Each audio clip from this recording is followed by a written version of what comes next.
Hello and welcome to Fantasy Life Show, Week 5 Recap Edition. I'm your host, Ian Hartitz. It's a great day to be great. It's a great day to break down all of the madness that just transpired over the course of the last 8 or so hours. So joining me, as he does every single Sunday night here on the Fantasy Life Show, the one, the only, Dwain, The Rock McFarland.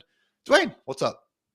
What's up, man? We're pushing these things sooner and sooner every week. Like, man, I think we're getting a refined process down where you and I we're able to actually be ready even more quickly. I feel for you because, guys, you don't see all the behind the scenes work. Like, I'm researching all the data and everything, but Ian writes a very provocative, as he would say, show sheet. And there's a lot in it. Like, I have to give you a hat tip, man. I always mean to tell you this, like, but you're a very efficient worker. Like, you can put a lot of stuff together really quickly. It's very impressive. 1,600 words that will never see the light of day, Dwain, but certainly helps us get through this in an efficient manner. So for that, we thank those, fingers typing all day long. But enough of that. Let's get into 11 games that we are here to recap on this glorious Sunday evening. Kicking off with a London-themed 9:30 a.m. kickoff, Dwain. The Vikings took down the Jets 23-17, covering as 2.5-point favorites. The under did cash at 42.5. Vikings will now have a week 6 bye. So, we'll have another week to kind of digest everything. But the main point coming from here, Dwain, was an injury to Aaron Jones that kept him out for the majority of, I would say, the second half, even I think portions of the second quarter. Long story short, it was a hip injury. And accordingly, we did see Ty Chandler assume pretty much close to an every down role afterwards. Yeah, so we saw 10 drives with Ty Chandler in the game without Aaron Jones.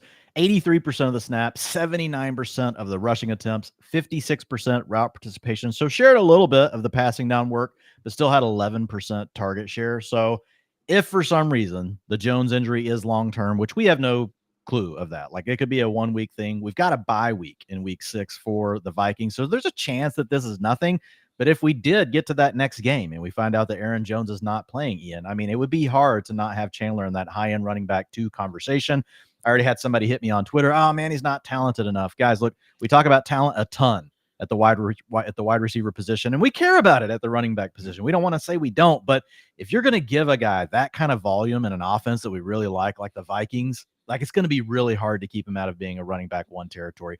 I suspect, Ian, he would share a little bit more than that. This happens in the game, so it's not like they have another back really ready to handle much of the workload. Some of that's going to go away from Ty Chandler, but again, high-end running back 2 if we have a game without Aaron Jones.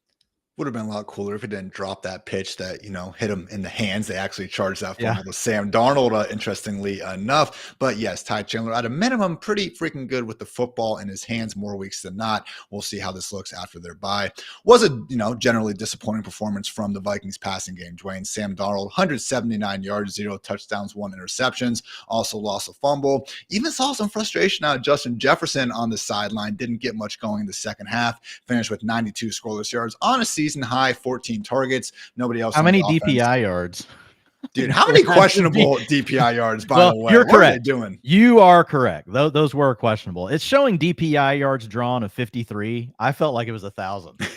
I mean, I'm not joking.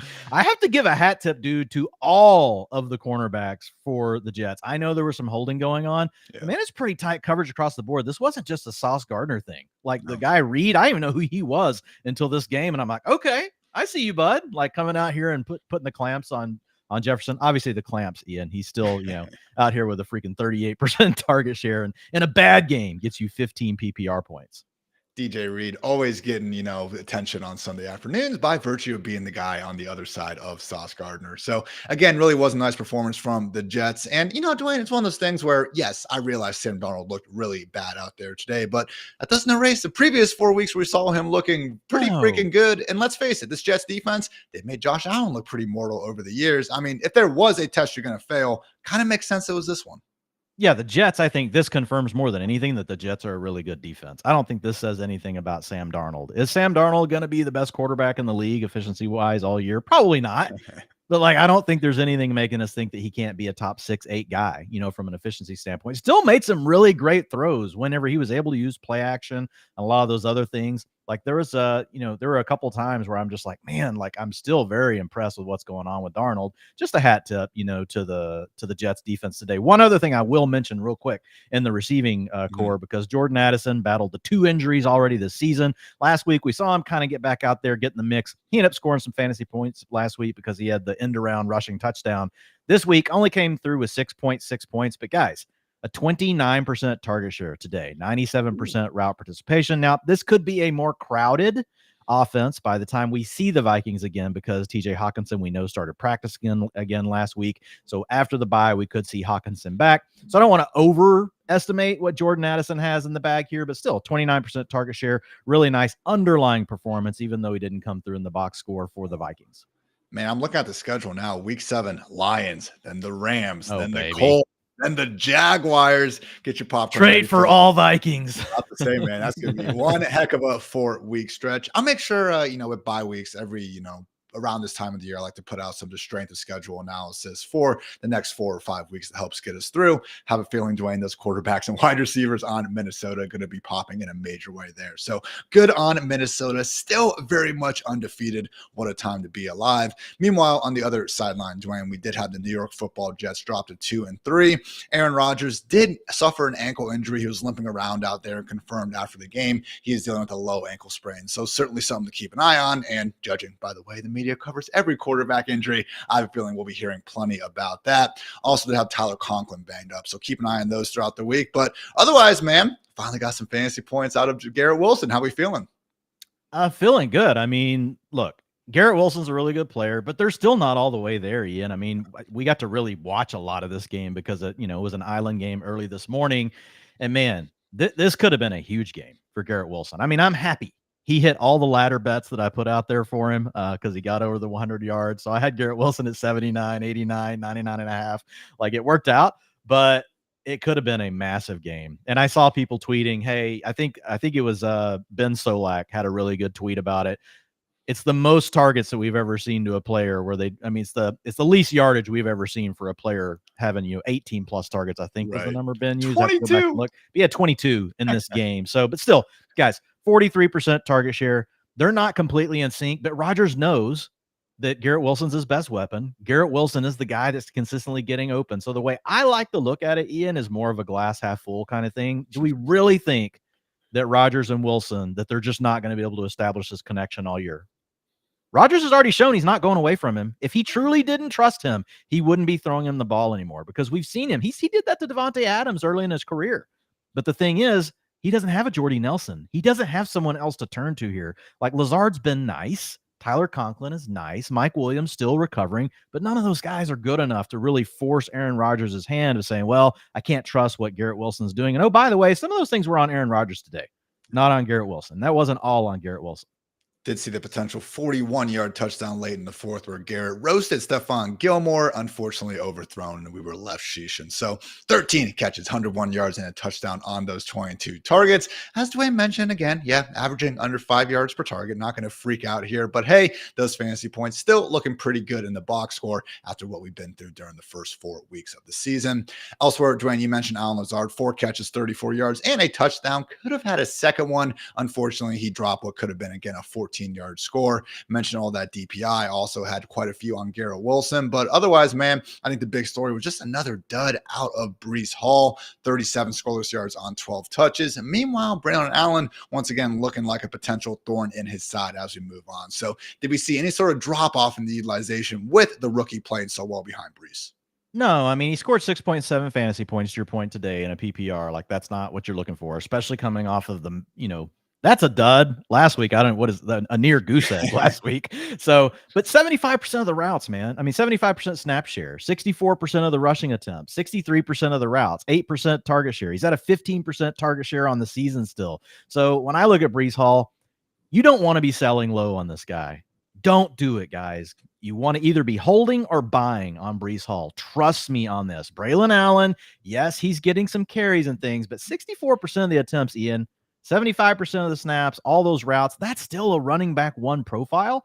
And guys, just 3 weeks ago, or just 2 weeks ago, Everybody thought DeAndre Swift, who was getting utilization, and I was posting it online, and people are like, man, you're an idiot. I don't care about all these snaps and everything. I'm like, I get it. I understand, guys. And he could lose the role for not playing well. I'm talking about Swift. I don't think Breece Hall's in danger of really losing the role. But now, what do you think about DeAndre Swift the last 2 games?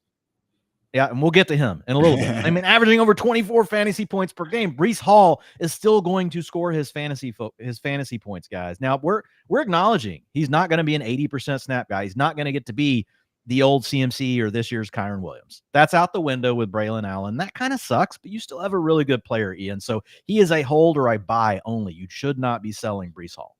Feel like we're having the same conversation as we did Friday morning after that Falcons game, Dwayne. But you know what? That's how it goes sometimes. Breece's utilization is even better than Bijan's. I will say that. Like it's even stronger. Yes, and he has a better target share. So look, they're both right there together. To your point, like it's the same story. Jets are going to be taking on the Bills next week, so get your popcorn ready for that AFC East matchup. That one is going to be, let's see, 8:15 Monday Night Football. Let's go. Great day to be great. There we go. Moving right along, the Washington Commanders beat down the Cleveland Browns to improve to 4-1. Final was 34-13, and this one Washington covered as a 3-point favorite. The overcash here at 44. So Jaden Daniels just continuing to do absolute king shit out there, Dwayne. I mean, 238 yards passing and a touchdown through the air, chipped in 82 rushing yards. And really, to me, like, yeah, the dime touchdown to Diami Brown was awesome, but man, seeing him actually get out of the pocket and then still manage to keep his eyes downfield and throw deep to Terry McLaurin for a huge game, that was arguably the kind of happy learned how to putt feature out of Jaden. Because if you did watch him at LSU, man, that was the problem. It was like, all right, you give him, a couple of seconds to throw and Neighbors or Thomas is getting open, he'll put the ball on him. But once he would kind of break the pocket, it was just like, okay, eyes forward, we are only going to run the football. And guess what? It worked out just fine. Didn't wonder if he could, again, add that club to his bag in the NFL. Lo and behold, he has done it. So great stuff from Jaden Daniels. And accordingly, Dwayne, with Terry McLaurin receiving the best quarterback play of his career so far, might be time for an upgrade in the whole utilization report. Yeah, man. Terry McLaurin right now on the season is at a 27% target share, which is wide receiver 1 worthy in its own. But man, they are really grooving over these last 3 games. Him and Jaden Daniels, 17.2 fantasy points per game, Ian, 84% route participation. And that number would be higher, but they're blowing the wheels off of teams. Like McLaurin's getting to leave, is not having to play like the last few drives in the game. We saw that for Jaden Daniels today. He left the game for Marcus Mariota. So 30% target share over the last 3 games with 61% of the air yards. Can he keep 61% of the air yards? No, but Terry McLaurin does have the skill set, Ian, to continue earning those air yards at a very high rate, and that's what we care about. So yeah, man, I'm really happy to see this. I'm upgrading Terry McLaurin to low-end wide receiver 2 status. A lot of people will look at me and say I'm a complete freak. He's already a wide receiver 1, but guys, have we not learned our lesson? Isaiah Likely wasn't a top 4 tight end just because he did in week 1. DeAndre Swift wasn't a bottom 55 running back just because of what he did in the first 2 games. And likewise, we can't overreact, but very, very positive vibes here for Terry McLaurin, and a guy that was really when you drafted him as a wide receiver 3. So to say that he's even entering the wide receiver 2 conversation and we have a chance for him to continue to ascend up the ranks, I think that's very positive and very excited for Terry McLaurin.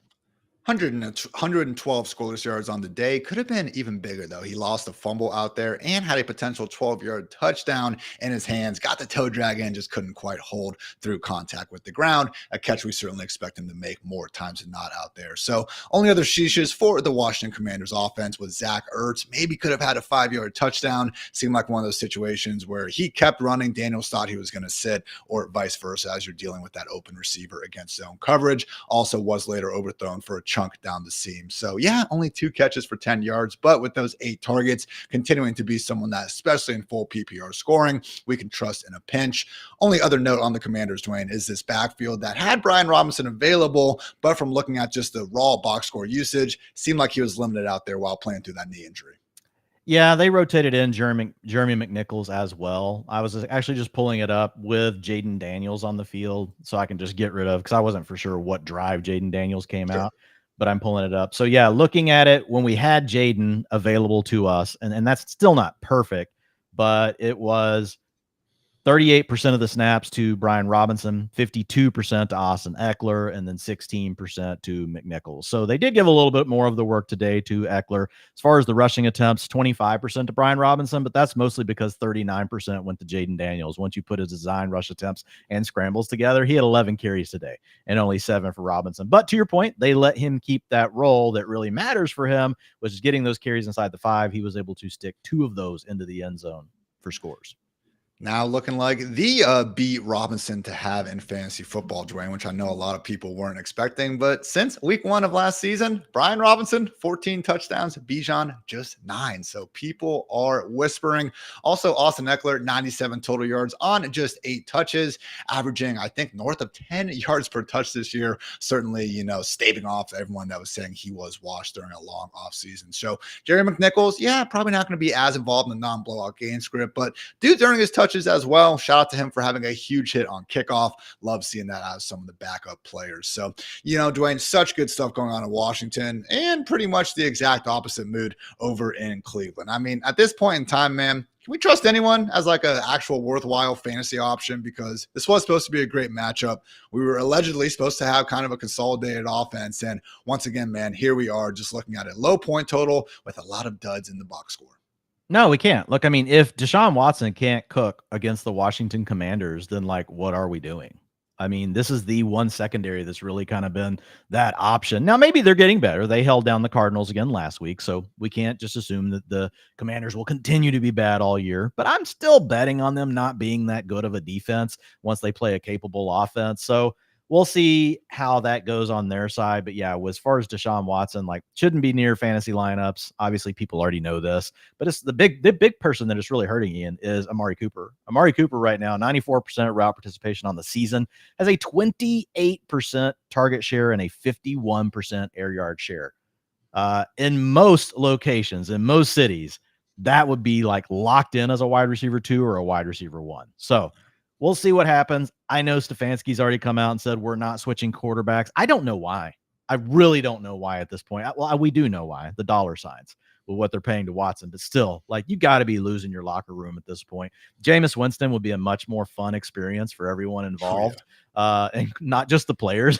Yeah, Ian's like jumping in. For me, for Ian, for all the fantasy managers out there, and just the world in general. Have you guys seen these clips of Jameis Winston just kind of like sitting down and like just chatting lately? This is absolutely freaking hilarious. I knew he was funny, but he seems like one of these guys, Ian, like you could just tell him talk about anything. He's just going to come up with something. It's just really funny watching him. So anyway, Amari Cooper, if we ever got the switch to Jameis Winston, we might have a wide receiver 1. But right now, you're stuck with a low-end wide receiver 3 as long as Deshaun Watson's under center.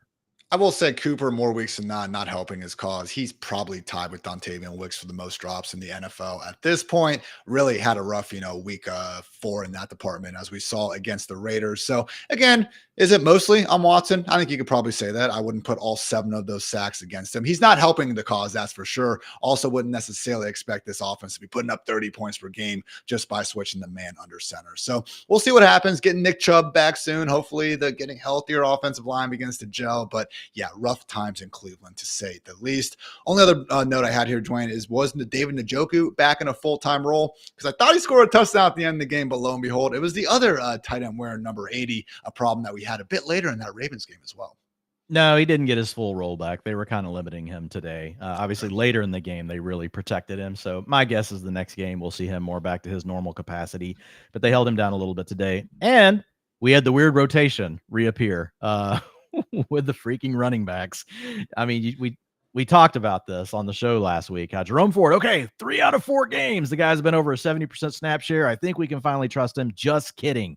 The only reason Jerome Ford ended up with anything was they were just trying to get out of the stadium, and they just started handing him the ball at the end of the game. They're just like, just get the clock to go to zeros. We just want to get on the bus and get the hell out of here. Other than that, like Jerome Ford, I think at halftime, Ian, had 1 carry. It might have been 2. He finished the day with 9 carries for 47 yards. He amazingly hit his rushing over of 41 yards. Okay. I mean, so people that got saved on it that weren't watching the game probably thought, yeah, that was a lock. No, you totally got lucky that they decided to hand them the ball in cleanup time. But it was Deontay Foreman early in this game. Pierre Strong Jr. was even mixing in. We'll be getting Nick Chubb back anyway, so probably not something that I should spend much more time on, but just so frustrating. I have no clue what the Browns are doing with their backfield. I can't decipher it. Next week, the Browns are in Philly facing the Eagles. I am terrified to see what that offensive line does against that now rested Eagles, fearsome front seven. So I would say just in general, guys, if you have a closest start-sit decision with a Browns player, probably would be leaning towards the other guy. With bye weeks, I'm guessing Amari Cooper is still going to be cracking the top 30, but certainly not someone that needs to be in fantasy lineups by any stretch. Meanwhile, with the Commanders taking on a Ravens secondary that just apparently can't stop anyone, continues to go wheels up with everyone in Washington. All right, Dwayne, the Bears took down the Panthers 36-10, obviously covering us 4-point favorites and nearly covering that over 40.5 on their own. By far the best performance we saw out of Caleb Williams, 304 yards through the air, 2 touchdowns, 0 interceptions, only took 1 sack for 8 yards as well. I believe he had the most yards taken on sacks in the entire NFL coming into this one. Good to see him again have fewer negative plays out there. So, Dwayne, it was against the Panthers, but hey, man, we needed a good data point for Caleb in this passing game, and we got one. Yeah, and just watching Caleb, this by far was the best that he looked, and it wasn't like the big plays he was making. We've seen some of those already from him, but it's just the normal plays that you got to be making, just within the flow of the game, just keeping the chains moving, not holding onto the ball too long every play. Still held onto the ball a few times where I'm like, dude, what are you doing? Like, why are you making it so close? At one point, I think he got his pants pulled down, his ass was hanging out, but it was sticking on the grass. So I don't think anybody saw it. I just saw him kind of slip the pants back up. Sounds like you were looking pretty close, Dwayne. I don't know. Well, it was. Yeah, it's kind of like that David Njoku. Did you see the David Njoku press conference? The guy looking back. That was pretty funny. I mean, look, David Njoku, he's got a stacked ass, I'm going to say. Pause, but yeah. Not that there's anything wrong with that, Ian. I wouldn't be the one checking it out. Okay, whatever. let's go. Yeah, so looking at, not DeAndre Swift, looking at Caleb Williams, it's a big thing for the whole offense, man. And if you look at what we got from DJ Moore today, he's had the targets all along. We just haven't had those two on the same, wavelength, essentially. But after one game, Ian, we're now at 15.1 fantasy points per game on the season for DJ Moore. He almost never leaves the field with a 97% route participation, 26% target share, and a 31% air yard share. So yeah, it's a good thing for this entire offense. DJ Moore does seem to be the guy sitting in the driver's seat. We did have Keenan Allen and Rome Odunze continuing to really rotate. It was a season high for Cole Kmet, 84% route participation. So he's also still continuing to get involved in the passing game as well. But DJ Moore, man, Caleb, if he could be like the, again, you said it's the Panthers, but if he could be anything close to this, on a weekly basis, like we might get comfortable to pushing DJ Moore back into that wide receiver 2 land versus right now kind of stuck as a wide receiver 3. There was plenty of production out there, like DJ Moore's first touchdown, blown coverage. No one really followed him on the deep crosser. DeAndre Swift picking up a lot of yards. At least Caleb saw it. Exactly. Like, hey, Dwayne, the easy has not been easy in Chicago really all year long. So the fact we did get to see it for, the majority of this game, good to see. And hey, the touchdown before the half was a beautiful, skinny post where he needed to make a perfect throw, and he did. So I know it was the Panthers, but guess what? Next week, it's the Jaguars. The week after that, it's the Commanders. The week after that, Dwayne, it's the Cardinals. Real nice stretch here for the Bears to, continue to groove and hopefully give us that, high-scoring offense we thought we had just a few short weeks ago. So passing game, obviously, with DJ Moore hogging most of it, didn't have boom games from Odunze or Keenan Allen. But again, just in general, this happens in more crowded offenses, and it's good to see the leader of it in Caleb put up some big-time yards. That said, Dwayne, the main contributor, I guess we can say now in Chicago for the second straight week, DeAndre Swift, man, 2 weeks after being written off as the worst running back alive by most, he came out with another great performance. So are we trusting it at this point? Because, man, last 2 weeks certainly look good in the box score. I love it because it doesn't matter if it was like a data person looking at the efficiency numbers or whatever for Swift or a film guru. Everyone was saying everyone said DeAndre Swift sucked. And DeAndre Swift said, not so fast. The utilization was there. And it's just a great reminder why we shouldn't overreact. I know that we're in the business of trying to make quick judgment calls on these things, but when you have a guy like Swift getting the work he was getting, the biggest issue was that the offense just looked terrible. Now, you could also argue, okay, great. What are we looking at? A rookie quarterback? Is he ever really going to get better? We've got Shane Waldron, who's just, a lackluster play caller. And so I saw a lot of negatives with Swift, but at the end of the day, like he still had the utilization. He is a guy that we knew over the course of his career had actually been pretty efficient. Like, efficiency usually hadn't been the issue for Swift. It had really been more, hey, can a coach trust him and keep him on the field in all these different situations? We're seeing the Bears doing that. And again, the truth's going to lie somewhere in the middle. The big thing here, Ian, over the last 2 games with that almost 25 fantasy points per game, snaps still around what we saw earlier in the year, 67%. Rushing attempts still around the same, 60%. Route participation is still around the same at 61%. But the big thing has been that 18% target share. One thing I will say is Swift has really been good as a receiver out of the backfield over his career. So I don't think it's going to completely go away, but I don't think we should count on it staying this high, because you do have Keenan Allen. You do have Rome Odunze. We've already talked about DJ Moore. You've got Cole Kmet. I would say you're banking on hoping he stays around 10 to 12%. Like that would be a win for DeAndre Swift. So the other big thing is them giving Roschon those carries down inside the 5. Yeah. You know, that's just like so annoying. And Swift still managed to get one of those. And he really probably had the second one. If they would have reviewed that one, I couldn't tell for sure. You may have gotten better eyes on that other one when he had to leave the field and Roschon came in and punched it in. So that's a little bit irritating, but overall, like, he's holding Roschon off for most of the work. Would you say he's maybe a sell high candidate, Dwayne? Because, trying to piece together what I wouldn't be against that. I wouldn't be against selling high, because again, don't forget the high part, guys. Don't just hear us say sell. You got to say sell high. And when you're selling high, you turn into the salesman. You go sell this player that's scoring 25 fantasy points per game over the last 2 games. And if someone wants to pay you like he's averaging 12, then you just keep him. But if you can turn him into something where, someone sees him now as a running back 1, I don't. He's a running back 2. But if you can sell him as a running back 1, go for it. Even alert him to the Sheesh report, where you're going to see his name not once, not twice, but probably 3 times in the just short of the goal line. As Dwayne mentioned, Roschon ended up vulturing away 2 of those short touchdowns. So Swift actually did get into the end zone on 1, and it was nullified on an illegal shift penalty. And to Dwayne's point, it did sure seem like he was in the end zone, just didn't get reviewed before the Bears gave it right back to Roschon. So Caleb also had a rushing touchdown nullified on an illegal clipping penalty, so could have been an even bigger day in the box score for the number 1 overall pick. Over in Carolina, Dwayne, did we even see any other takeaways from this that were out of the norm, or is it just a bad performance from a football team that, let's face it, we know is not very good? Yeah, I think our takeaway is that the Bears defense is pretty legit. Yeah. Matt Eberflus, maybe, I don't know, like, he's going to ever end up being a great head coach, but he's had some good defenses in the past, and we're seeing that out of this unit. They did a good job of holding the Panthers down, but no big takeaways. Chuba Hubbard still led the backfield. Deontay Johnson was held in check. He didn't get to continue having like a 35% target share with Andy Dalton. We said that was going to come down, but you're just going to have games like this. He was at an 18% target share, but no big takeaways. Could have had a bigger game, which I feel like I say every single time we break down the Panthers, but 52-yard potential touchdown with a better pass was overthrown. Drew a DPI on a penalty, which obviously messes up the timing. But later that same drive got open from 9 yards out on a fade, and once again overthrown. Was not the Red Rifle's sharpest day out there. But hey, man, Chuba Hubbard again, 97 yards and a touchdown on the ground. So keeping on there. I know he was one of only 3 running backs with at least 50 PPR points over the past 2 weeks coming into this one. So still more good than bad for the Andy Dalton-led Panthers. They'll get a slightly easier matchup at home against the Falcons here in week 6. Moving on to the game of the day, Dwayne. The Ravens took down the Bengals 41-38 in an absolute thriller, eventually covering as 2.5-point favorites because, Zach Taylor out here playing scared in overtime and settling for a 50-yard field goal. Dwayne, did that not remind you just, almost perfectly to the Jason Garrett-led Cowboys from the past? No, now it did. Not really. He used to always do that stuff, man. Just settling for 49-yard field goals out of nowhere. No. You are right. You are right on that count. I don't disagree. But that was a lot of coaches in the Jason Garrett era.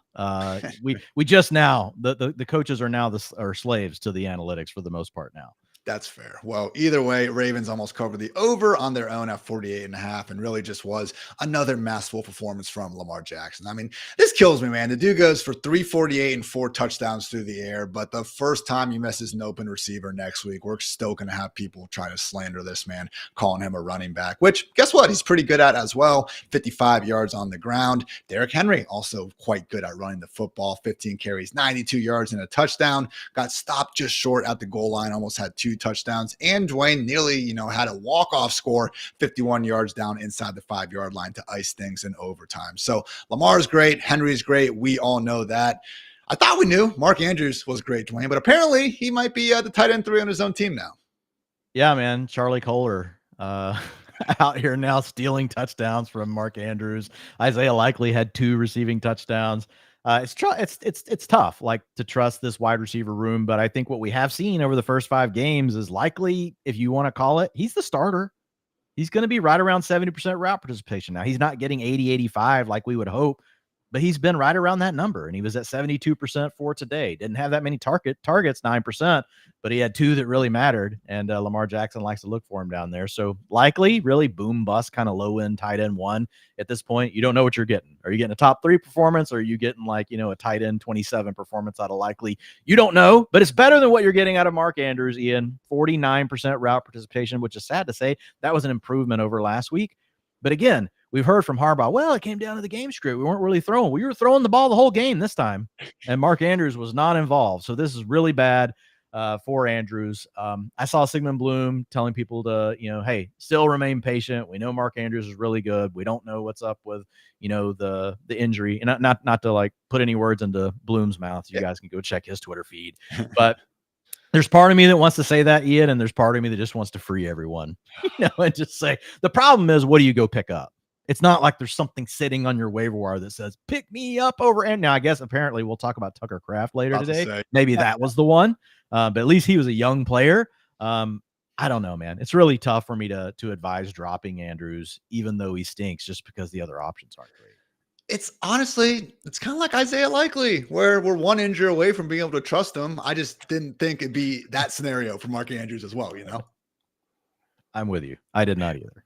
Zay Flowers, 111 scoreless yards, though. And also Rashad Bateman found the end zone, had 58 yards. We'll say, just kind of got lost in coverage. Wasn't the most impressive score ever, but hey, 6 points on the scoreboard. Still 6 points on the scoreboard. So Mark Andrews could have had a touchdown out there. Dwain got wide open on one of those, fake screen wheels from 16 yards out. Sadly, was not Lamar's best throw of the day. Underthrew him, had to dive to catch it. And then next play, 2-yard touchdown to Charlie Kohler. So you know what? When you got Lamar and Charlie Kohler out there, sometimes your Mark Andrews of the world just need to sit by and watch greatness happen in front of you. So again, Ravens still doing plenty of great things in real life, now sitting at 3-2. Funny how quickly things can change in the NFL. Not sitting so pretty, Dwain, are the Cincinnati Bengals, 1-4, despite the offense looking as good as pretty much anyone out there over these past 4 weeks of action. Joe Burrow in this one, 392 yards, 5 touchdowns through the air. Did have an ill-time pick in the 4th quarter, and again, unfortunately, didn't have a chance to go win the game on his own after Taylor ran the ball 3 straight times and settled for that 50-plus yard field goal in overtime. So T. Higgins, as we joked about on Friday, Dwain, I was just a week late with the breakout. He had 2 touchdowns and 83 yards on the day. Good to see him being healthy. Jamar Chase still trying to earn himself plenty of money and doing a great job making his case. 193 yards, 2 touchdowns, one of which was a 70-yard screen to the house, showing he still got that, running away from the cop speed, as Gus Johnson would probably say on the call. And yeah, man, again, passing game looks great. We knew that. The real question, though, is what to make of a backfield that maybe, just maybe, could be without Zach Moss, depending on the severity of this ankle injury. Well, yeah, just real quick, though, hat tip to the quarterbacks this week, because everyone on the planet said that the passing offense was dead in the NFL. We had here are your yardage leaders for just week 5. Kirk Cousins with 509, Joe Burrow with 392, and the 5 touchdowns you mentioned. Kirk threw 4, 371 yards. Trevor Lawrence, sorry, I just needed to motivate you. That's all. 359 yards to Joe Flacco, 348 yards to Lamar Jackson, 331 yards to CJ Stroud, 304 yards to Caleb Williams, and 284 to Geno Smith. So maybe the passing game isn't dead, and we just shouldn't overreact and think that we can explain everything that's happening in the league. Who knows? Maybe next week it bounces back to being terrible, and this looks like the blip on the radar. So we shouldn't overreact to this either. But just saying, guys, like, I think our offenses are going to be okay. NFL offenses are still figuring out the counterpunch to the way defenses are wanting to play everybody so deep down the field and all the rotating coverages, all that. It could take time to figure those things out. But we know once a few teams do, it is a copycat league, right? Just like defenses figured this, a few defenses started doing what they're doing and everyone copied that. So we'll see if the counterpunch is true or not. But to your point, like, the big thing here, look, what is the big thing here? What am I talking about? The backfield. Zach Moss and Chase Brown. I was looking at this, Ian, before the injury with Moss. Now, we know we had the injury with Moss, so we'll come back to that. But Moss had a 75% snap share, 47% of the attempts, 61% route participation, and 11% target share.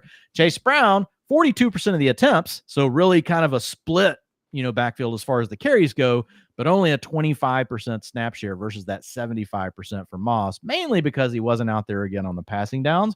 Only 17% route participation versus 61%, like I mentioned, for Moss. So Chase Brown still looking like, the number 2, behind Zach Moss based on that stuff before the injury. But we now have a situation where we don't know how long Moss is going to be out. But he did leave this game with an ankle injury. He did not return. This is an offense that. No, I didn't see him come back in. I mean, I heard he bounced back briefly, but I think it was like the Joe Mixon. Well, he may have like had a snap and then left again. I think that's what happened. Yeah. He might have came back like for one play or something on a drive, but like when I went drive by drive looking to see if his numbers would keep going up. I want to say it was like right after the drive he might have had like a couple plays on that next drive and then left. Either way, he did not finish the game. So that and it was a close game. So we would have expected him to be there. They were in overtime. He wasn't on the field. So anyway, looking at Chase Brown, man, like he was the better running back of the 2 on the ground, today. If he's somehow in a full-time role here in a Bengals offense that we like, obviously very hungry, having to try to, still right the ship on a 1-4 season. I think we're going to be pretty excited about having Chase Brown. I mean, I haven't looked at all the matchups. Can't guarantee it's like, oh, he's running back 1 immediately, but he's for sure in the running back 2 conversation. And it's really probably depending on how high or low we want to go in that conversation. But like off the cuff, like just watching him, I would say borderline running back 1, like high end running back 2. Kind of like what we talked about with Ty Chandler. If we happen to have a game where we know Moss is out, it's going to be hard to think of. Like, I think the floor is probably mid-range running back 2 for Chase Brown in that scenario.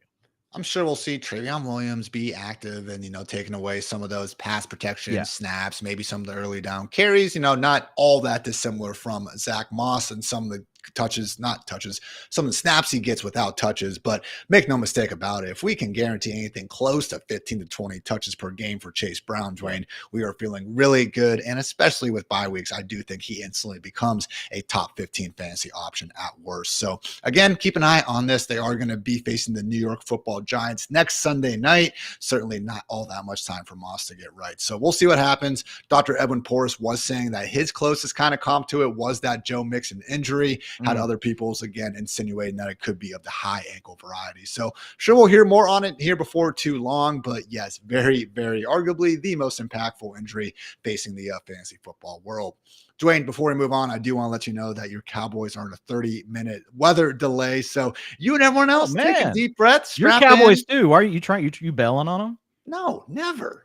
I'm just saying, let's all sit tight, enjoy each other's company. We got an extra 30 minutes before Sunday night football gets going. So what better way to just really enjoy the good vibes and breaking down the Dolphins taking down the Patriots 15-10, Miami covering as 2-point faves, the under cashing with ease at 47. So luckily for all of our eyeballs, we will not have to watch this Dolphins offense until week 7 because they have a week 6 bye. But credit to Snoop Huntley and the gang for getting the victory here. We saw Tyreek Hill, Dwain, get over 50 yards in a football game. It's been a while since we had that. And also Jalen Wright continuing to make the most out of his opportunities, albeit without as many scoring, touches as we would prefer near the goal line. So end of the day, man, what did we see out of this Dolphins backfield? Because unfortunately, Devon Achane with that concussion could be a situation where we got to look at, again, what it maybe looks like without Achane. Yeah, and like you mentioned, they've got a bye next week. So Achane's most players that get a concussion. Now there's different levels of them. Depends on how he responds. Most players are going to be back, but I still think it's a telling data signal for us, Ian. So Mostert led the way with 57% of the snaps, 47% of the rushing attempts, 50% of the routes, and a 7% target share. And Jalen Wright was the other guy they chose to have up for the game, and they ended up needing him, and he had 37% of the snaps, 34% of the attempts, 31% route participation. So Jalen Wright was a guy that a lot of people in deeper leagues, Ian, have probably been teetering on, like, do I even keep this guy? Right. And so looking, he is, and he looked good. Honestly, he looked good playing today. He looks even more comfortable. It's just a matter of, we got to get Tua back. And so the big thing on the Dolphins that I'm going to share with you guys, and I can't reveal my sources, but I actually do have a source through someone that I know that has NFL contacts that says Tua is returning soon. I can't tell you guys what Tua returning soon means. I'm assuming it means that as soon as his 4 games are, as soon as he's done with his 4 games on IR, he's back. So we've got a bye week coming up. Then he's going to have to be on IR one more game. So that means we would be targeting a week 8 return for Tua. So the window is probably now to buy low on the Dolphins. Guys, I can't confirm any of this, but I am sharing it with you. So it's what we have. So if you want to try to go pick up Tyreek Hill or one of these other guys on a trade, like now's the time to do it. Dwayne Schefter out here breaking some news. I absolutely love it. Unless he's wrong, in which case, guys, he was literally just, hypothetically. Check your sources, McFarland. In all seriousness, we did have the actual Adam Schefter say the other day that, again, Tua is progressing, as planned, no longer has symptoms, and he is looking at that week 8 return. So we'll see what happens. But again, if Tua is back before too long, Dwayne deserves all the credit for that scoop there. Over with the Patriots, Jacoby Brissett, 160 scoreless yards through the air. Nearly did have a go-ahead touchdown late in the fourth quarter to Jalen Polk. Unfortunately, only got 1 foot in bounds, and man, was it close. Actually had the second foot toes in bounds, but that heel came down just out. If only he was facing the other direction. So really, Dwayne, again, it's the Patriots passing game. Shout out to Pop Douglas for having 59 yards out there, but we kind of know we're getting at this point. As long as they're going to continue to protect Drake May on the bench, I don't think we can trust any of these Patriots pass catchers. The bigger story is what's to make of this backfield, because Ramondre Stevenson got benched, got sent to the doghouse for 1-2 snaps. He looked like the starting running back out there, Dwayne, until he did seemingly hobble off late. But at least before that injury, this was still the Ramondre Stevenson RB1 show.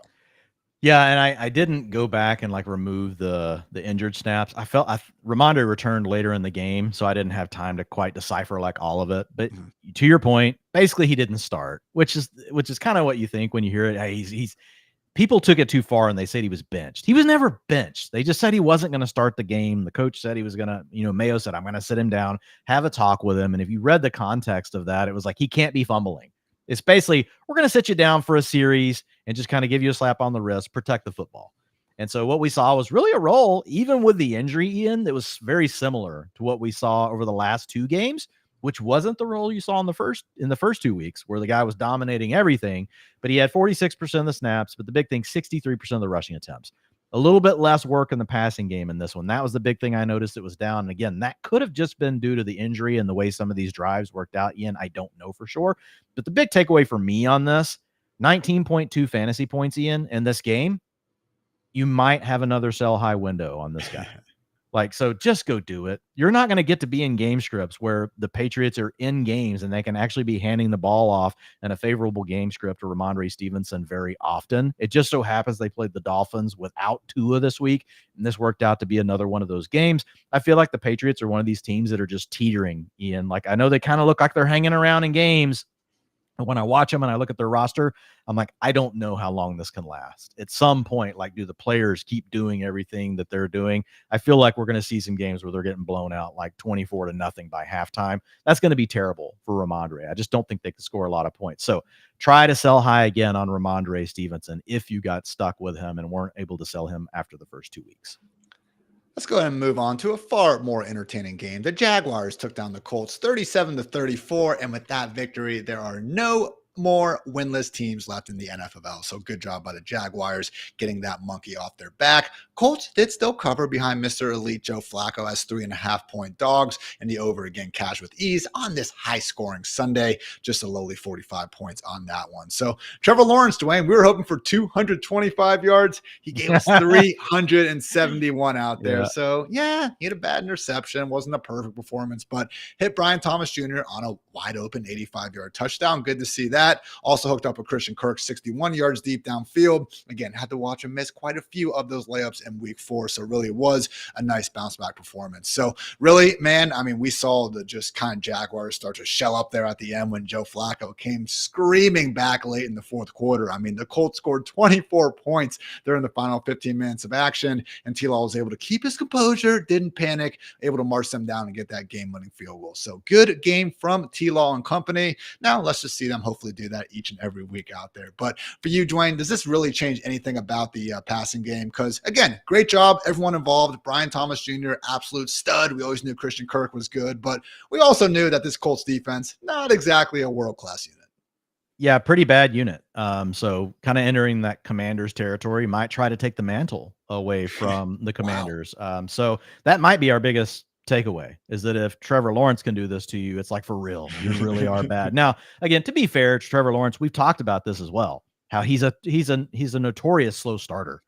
And then he kind of starts to get going. And then by the end of the year, he does some things. And we're like, oh, my God. The next year, we're back on Trevor Lawrence because you see those second half splits, man. They look great. So maybe he's starting that a little earlier this year, Ian. So I'll give the guy, credit. Like, when you watch Trevor Lawrence play, like, you can tell he's worried about getting sacked. He sees some ghosts and things. He did it again today. I saw him on 2 plays where he did this, but nobody's arguing like just the way the guy can throw the ball. Yeah. Nobody. It's kind of like the Sam Darnold thing. What would he be like if he wasn't? Yeah, he can spin it. What if he wasn't stuck with Doug Peterson? That might be your bigger problem here over what you have with Trevor Lawrence. But again, it was another game without Evan Ingram. So he really did this with Christian Kirk and really Brian Thomas Jr. Obviously Gabe Davis was out there a little bit, as well. So I'll take it as a step in the right direction. I'm not upgrading Trevor Lawrence at this point, but I'm definitely I'm eyeballing starting anyone and everyone at this point against the Colts defense in Chicago next week. So I think we'll get a better idea of, what we're kind of dealing with there. But again, mentioned the 85-yard house call for Brian Thomas Jr. And per Next Gen Stats, he reached over 22 miles per hour on that play, the fastest time a ball carrier has recorded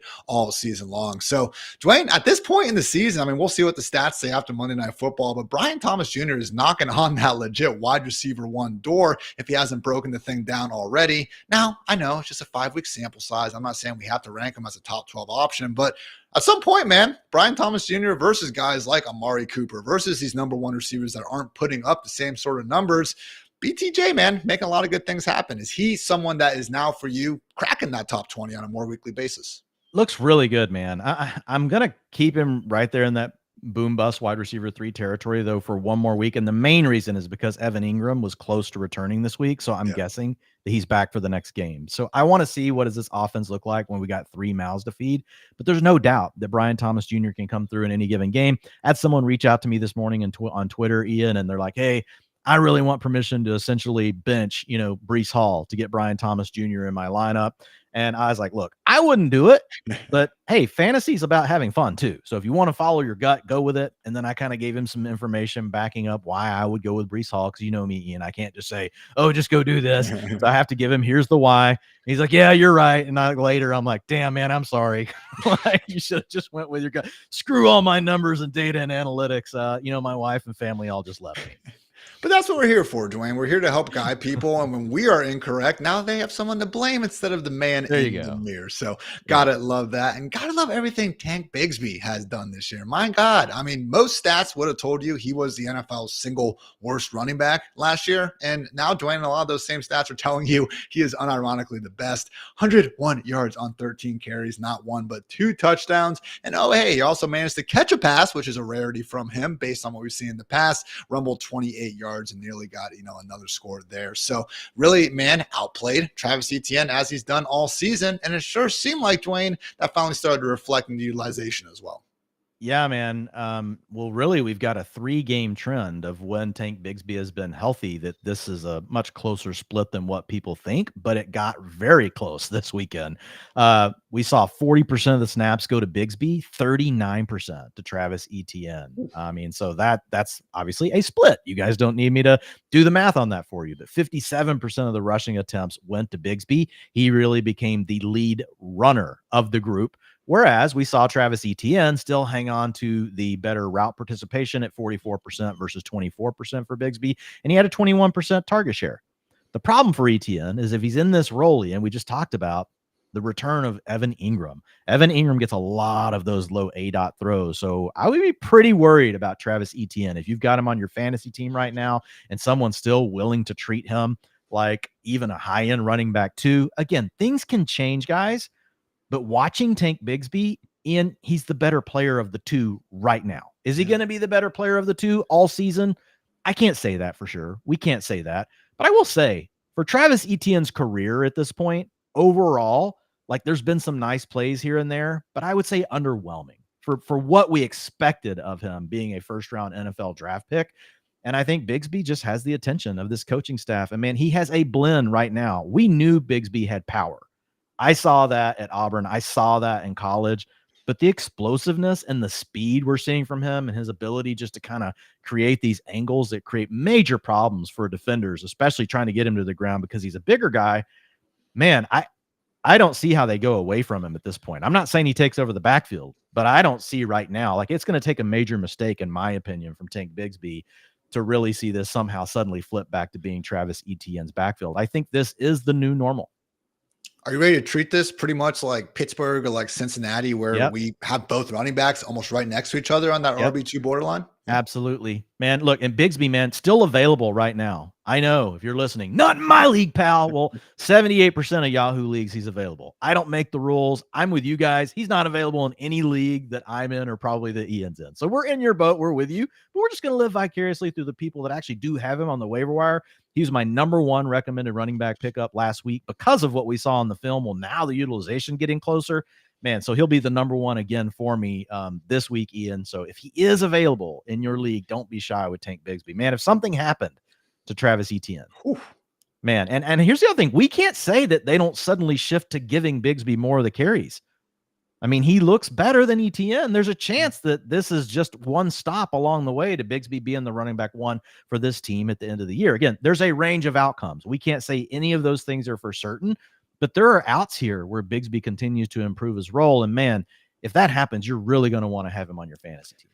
And to be fair to Etienne, this is almost like Jalen Warren and Najee from last year, where Najee didn't even have bad numbers. It was just the fact that Jalen Warren was leading the league in almost everything, and that's what Bigsby is doing right now. So much more of a Bigsby takeover than Etienne throwing it away. But regardless, keep being great, Tank Bigsby. Over on the other sideline, Dwain, Joe Flacco, the ageless wonder. This is, at what point does he just get a $100 million contract? Because every time they put him out there on the field, man, he is making plays. 359 yards, not one, not two, with 3 touchdowns through the air. I mean, almost had a fourth one, man. Alec Pierce had a 45-yard catch where he got down at the 1-yard line, 1-yard carry by Trey Sermon on the next snap. So really, again, just can't say enough good things about Flacco. He even ran for a 21-yard gain. That was his longest rush in a game since 2017, looking like a gazelle out there in the open field. So just like that was a very slow gazelle, but it looked fairly graceful though. It didn't look like clunky. Like he was still streamlined. He had streamlined movements.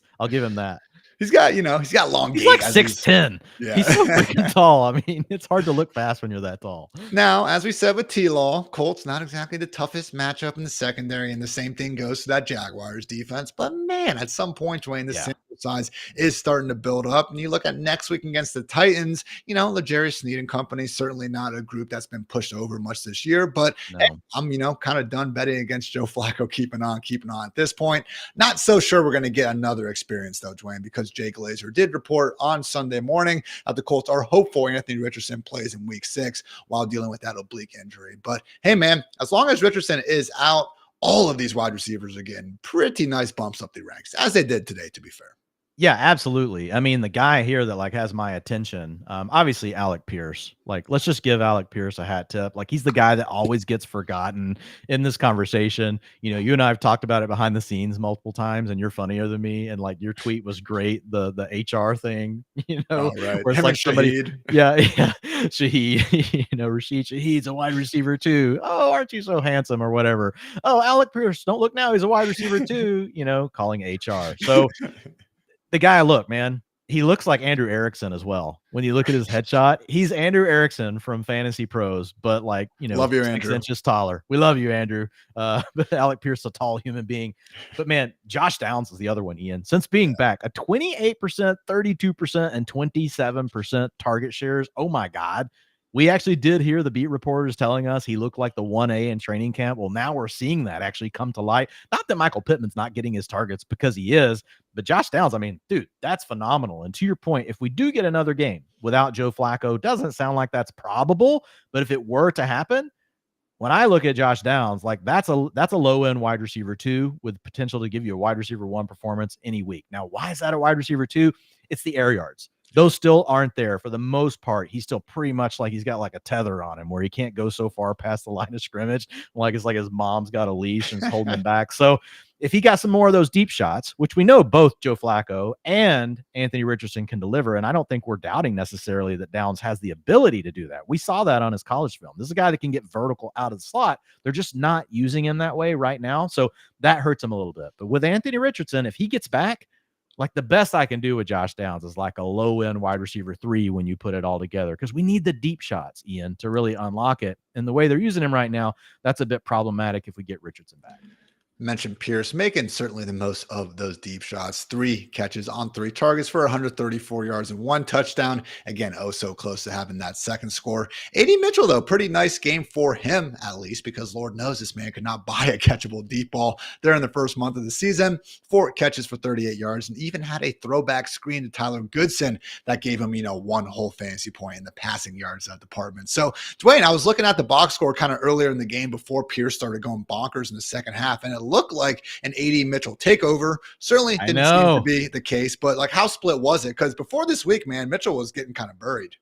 Yeah, I was thinking the same thing. I was kind of thinking, and I had to put Alec Pierce into one of our lineups because we didn't win someone on the free agency wire this morning. So I literally had to put him in, and he came through for us.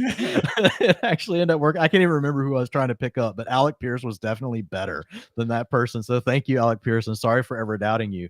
But yeah, whenever we look at the route participation, it was a bounce back week, for AD Mitchell. He got up to 24%. But whenever I looked at these numbers earlier in the day, because I was like you, and it was like the third quarter, and I could now see like the first half, it was like 35-40%. And I was like, okay, well, maybe like he's starting to take away part of this role from Alec Pierce. And there is a little bit more of a rotation. Alec Pierce was at 80%. And we have seen Alec Pierce over like the first few games at a 95%. But I think the other big thing here, Ian, like is just, okay, we don't know how long we'll be without Jonathan Taylor. We know they held out all week. Oh, he's questionable. Whatever. Now we'll see what they say on. Don't be surprised, guys, if they come out on Monday and be like, yeah, Jonathan Taylor's now week to week. So we'll see what happens. Hopefully not. Hopefully it's JT still day to day and we're good. But Trey Sermon got 53% of the rushing attempts today in the backfield for the Colts, 58% snap share, 38% route participation. We saw Ty Goodson actually probably look like the better of the two. Yep. Trey Sermon, I got to say, watching him today, does not look efficient. Honestly, the guy. Oh, bro, he dances so much. God, like, and his body parts are moving everywhere. I'm like, it's like Latavius Murray when Latavius Murray was really young, or even DeMarco Murray. DeMarco Murray used to have some of this in his game before he kind of matured as a runner. Trey Sermon, you've been in the league a while now, but man, like some major inefficiencies going on with like your movements. Tyler Goodson looked like the better of the two backs. But Sermon did, by the end of the day, end up hanging on to most of the work. And this is what we talked about last week when we were talking about, well, where do we rank Trey Sermon? We couldn't be for sure of how the backfield would look. But again, 53% of the rushing attempts to him, 26% to Tyler Goodson. Joe Flacco obviously mixed in a little bit there as well in the ground game. But Tyler Goodson with a slight edge in the passing down roles. So he does look like the one, but it's not a monster role. We're not talking about a guy getting nowhere near what Jonathan Taylor was getting, more close to a split between him and Goodson. Would have been a lot cooler if Sermon scored on his not 1, not 2, but 3 chances at the goal line where he got stuffed just short of the goal line. Drive ended up being capped off with a short 1-yard Michael Pittman touchdown. So coulda, shoulda, would have been a bigger game, but, be 3 feet better, and maybe it would have been. Only other note here is that Colts offensive guard Will Fries fractured his lower leg and is undergoing surgery. So obviously Colts offensive line been a big reason why they've been so successful, even with backup quarterbacks over these past 2 seasons. We will see if that can keeping on ahead of next week's matchup with the Titans. The Texans took down the Bills 23-20, covering as 1-point faves. The under did cash, though, at 48. So C.J. Stroud had a beautiful 67-yard dime to Nico Collins for a long touchdown. Looked like the Texans might have a chance to run away with this one. It was 17-3 at halftime. Buffalo did mount a late comeback, but ultimately fell short. So Stroud, Dwain, 331 yards through the air, ran for 27 yards as well. Looked pretty freaking great out there. But again, it is that Nico Collins storyline that's going to dominate the headlines, and deservedly so. Someone who, honestly, before this game, if you wanted to call him the wide receiver 1 of the rest of the season, I wouldn't have had a good argument against you. Now dealing with that pesky hamstring injury. So with Nico potentially missing time, Dwain, how do you see the rest of this wide receiver room shaking out? Yeah, I mean, Stephon Diggs is going to be right there, borderline wide receiver 1. Tank Dell enters the wide receiver 2 conversation. Didn't come through today. Tank Dell only had 7.3 fantasy points, but we've seen what Tank Dell can do. We've seen the connection that him and Stroud have. Also, the Buffalo Bills, the way they like to play you. I thought it was interesting that Stroud and them, they didn't even care. If you saw that Nico Collins route, there was no head fake. There was no, I'm running a double move. He just took off and just ran right between the safeties, got over the top, scored that touchdown. So really nice to see. I mean, Stroud was just like, this is where I'm going. And I mean, just dropped a complete dime. So major play by Collins. But yeah, if we don't have Collins for any period of time, Stephon Diggs right there close to the wide receiver 1 range today. Ian had a 23% target share. And it's a bump up for Dalton Schultz. Yeah. Dalton Schultz would enter that low end tight end 1 conversation. So borderline wide receiver 1 for Diggs. Boom bust wide receiver 2 for Tank Dell, and then I say low end tight end 1 for Dalton Schultz. Was it Xavier Hutchinson next man up? Yes. I mean, Robert Woods was hurt going into this one. He was injured on the practice report this week. Last week it was Robert Woods, not Xavier Hutchinson getting this work. So I don't think we can say for sure, but this game it was Hutchinson. He is the younger, right, of the two, and we do have to remember. If it is Hutchinson, I think he could become a punt play. If you're playing in a super deep league, you're playing in DFS, because we saw Noah Brown in that role. If you do your part and the read comes to you, Stroud's willing to throw it. He's gonna put the ball on you. So that could be good for Hutchinson, but I don't think we can say for sure, man, who the wide receiver 3 is going to be. Certainly not John Mechie. Dwayne can't get out there despite all that, 2.4% route participation today, Hart, as you hold your tongue. Has a good preseason. We're told about all the trade interest going on, after that went down. Apparently not. So we'll see how that situation evolves. But yeah, for now, Stroud, Diggs, and obviously Tank Dell should keep on keeping on in a slightly tougher matchup. We'll see. They face the Patriots next week. Do you want a drum roll entering over to the running backs for the Texans? I feel like this is the day. You've been waiting. It's probably really annoying. I'm sorry, everyone. Your whole life. No, dude, Dare Ogunbowale, man. They didn't just keep him as the passing down back today. They gave the dude 54%. I'm not some Dario Ogunbowale stan. Come on. Don't put that evil on me. Yeah, I'm not putting the evil on you, but you've always anytime we talk about any backfield he's on, you are the first person to be like, oh man, Dario Ogunbowale is going to steal me because he outsnapped Travis Etienne in the playoff game. Okay. Yeah. But hey, he can't today, 54% of the rushing attempts, 67% of the snaps. So where we've really seen it be Cam Akers. And they led this game. It wasn't, they were leading the game and ended up getting close at the end, right? The Bills came back after the Nico Collins injury, but the first half they were leading this game. So it wasn't like a scenario where it's oh man, we just had to be, passing the ball all the time. And in fact, the Bills, I haven't got to watch the film on this, so I don't know what the alignments look like, but they are a defense that basically dares you to run. They want you to run the football. They are doing everything they can to get you to stop from throwing the football. And the Texans didn't care. They gave more of the work to Ogunbowale. I'm not saying we can get all in on the guy, but if we are missing, Mixon moving forward for any more time, and he obviously had some sort of setback because it looked like the week before he practiced late in the week. He was questionable up to game time, and this week we got declared out early. So we'll see what's happening with Mixon. But Ogunbowale probably in the running back 3 territory. Cam Akers, he did have a nice touchdown run today. It was really well blocked, honestly. Wasn't even that great. It was really good blocking. I think most running backs score, but he did his job. Cam Akers did score the touchdown for you. And I mean, he goes to running back 4. Sorry, didn't even finish my thought. He would be a running back 4. Even beyond the Joe Mixon return, man, lest we forget, Dameon Pierce has also been, questionable in this game coming in with that hamstring injury. He was limited on Friday, but to your point, Mixon was last week, and then he doesn't practice all this week. So Texans maybe just doing more of a walkthrough Friday practice if I had to guess. But yeah, for right now, certainly more of a passing game we want to be involved in with Houston. Now, on the other side, Dwayne, it was funny, we had this nice start by the Bills, all the nice pieces going on about how Josh Allen, he's actually better off without a wide receiver 1. Who needs a number 1 wide receiver to get the ball to?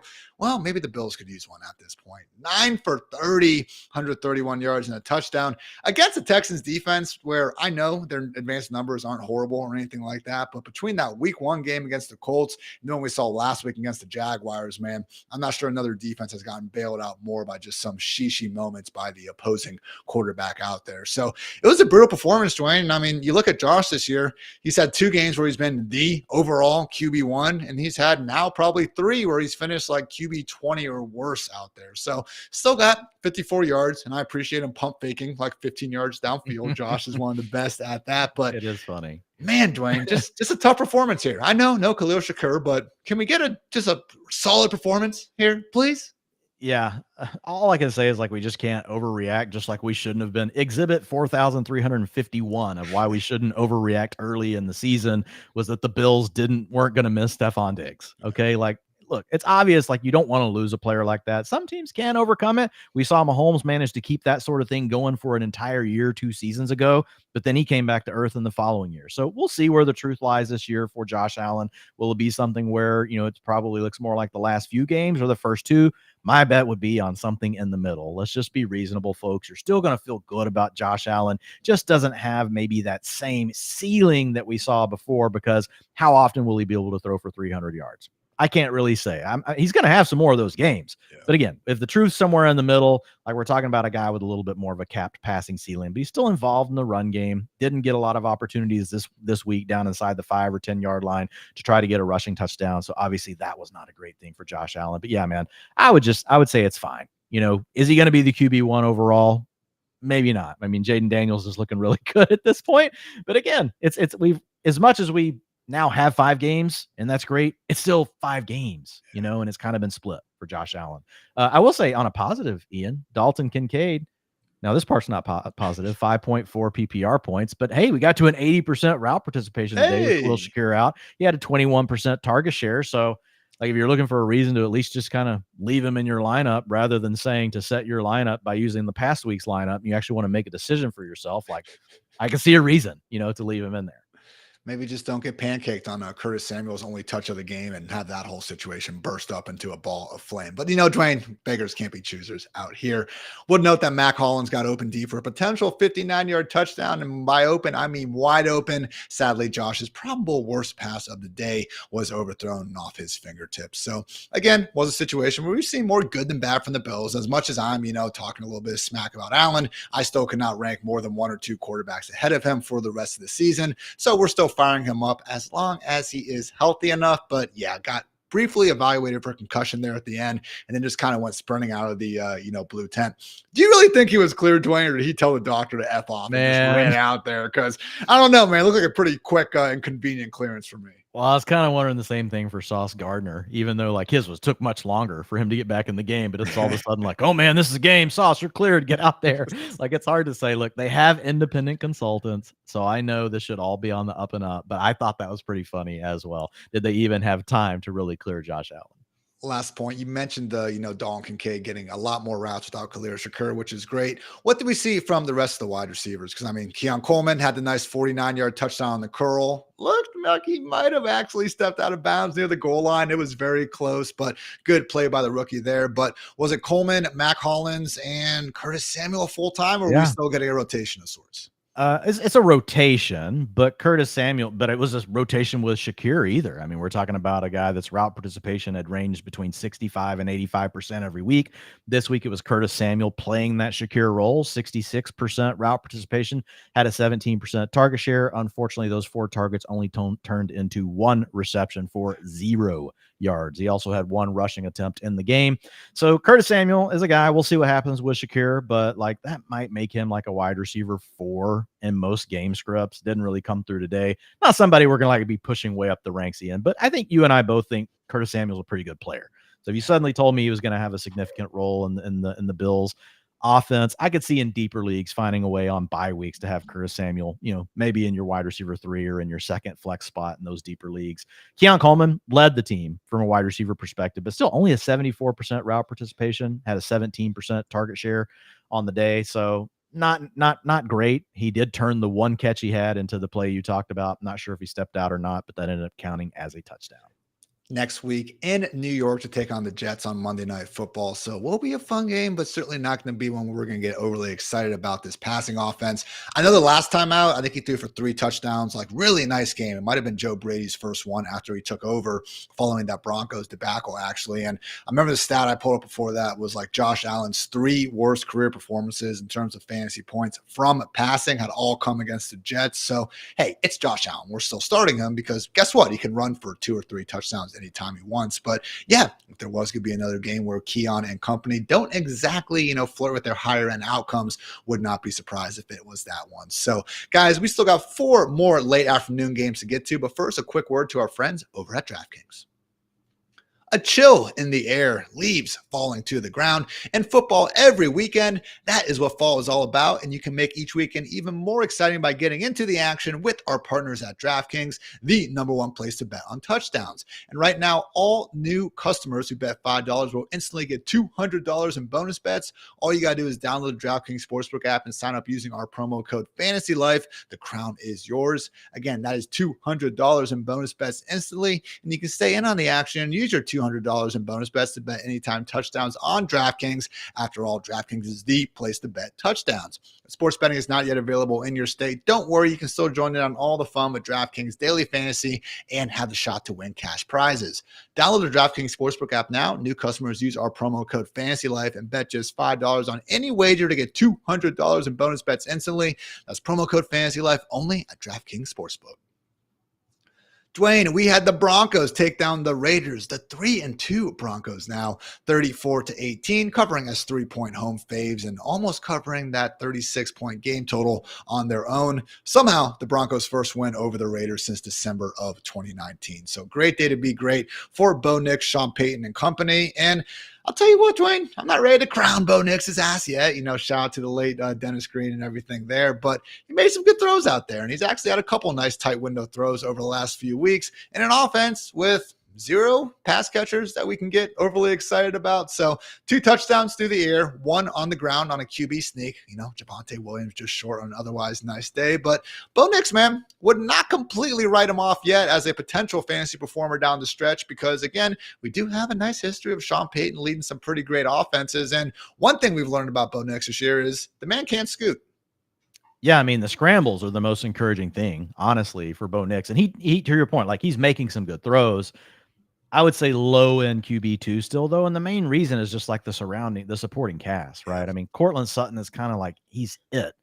Lil Jordan Humphrey, which still just cracks me up when you hear someone announce that name, Lil Jordan Humphrey, for this big dude running around out there. Like he's your number 2 wide receiver right now with a 71% route participation. Josh Reynolds, career journeyman kind of guy. He's your 3rd wide receiver.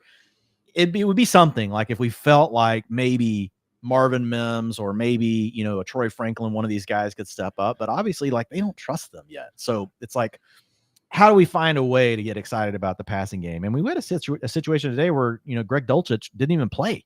He was inactive. And so we had a Lucas Kroll out there running around, Ian, 36% route participation with Adam Troutman, 26%. So it's just a rotation at the tight end.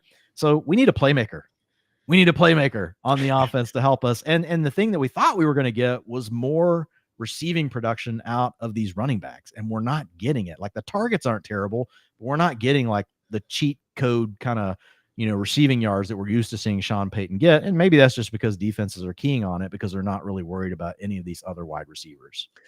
Javonte did scoot up to 50 receiving yards today, but that certainly, wasn't the norm here in an offense that I think last week had negative passing yards by the end of the first half. So again, not trying to say all of a sudden Bo Nix is this, incredible real life talent. But again, I just feel like he's been written off before he even played an NFL snap. He looks better. Yeah. Like just watching him, he looks more comfortable. Again, and passing production would have been even better if Troy Franklin didn't drop what was a wide open 46-yard touchdown into his breadbasket. But alas, so that's why Troy Franklin doesn't get to play. Yeah, it's funny how that works. Really? I didn't even see that play. He dropped a touchdown. Jesus. It was wide, blown coverage and everything. Like this was not a tight window dime, but hit him in the hands, and he unfortunately sheeshed it. So we'll say Javonte, 6 targets, 13 carries. It's a backfield that looked like maybe Tyler Beatty was going to do something. He suffered a back injury. It looked like maybe Audric Estime was going to do something. He's on IR. So at this point, Dwain, is Javonte getting sort of RB1 utilization as the last man standing? He did today. Borderline 60% of the snaps, 52% of the rushing attempts, 52% route participation. So not running back 1, but that's in running back 2 territory for sure. You mentioned like he had his best day as a receiver today. So we did see a little bit more. Looking at him, just in the receiving game before I flip over, like McLaughlin had 40% route or 40% snap share 24% of the rushing attempts, and we had 39% route participation. So clearly Javonte was the guy ahead, but it wasn't, like Jaleel McLaughlin didn't have a role. He did today.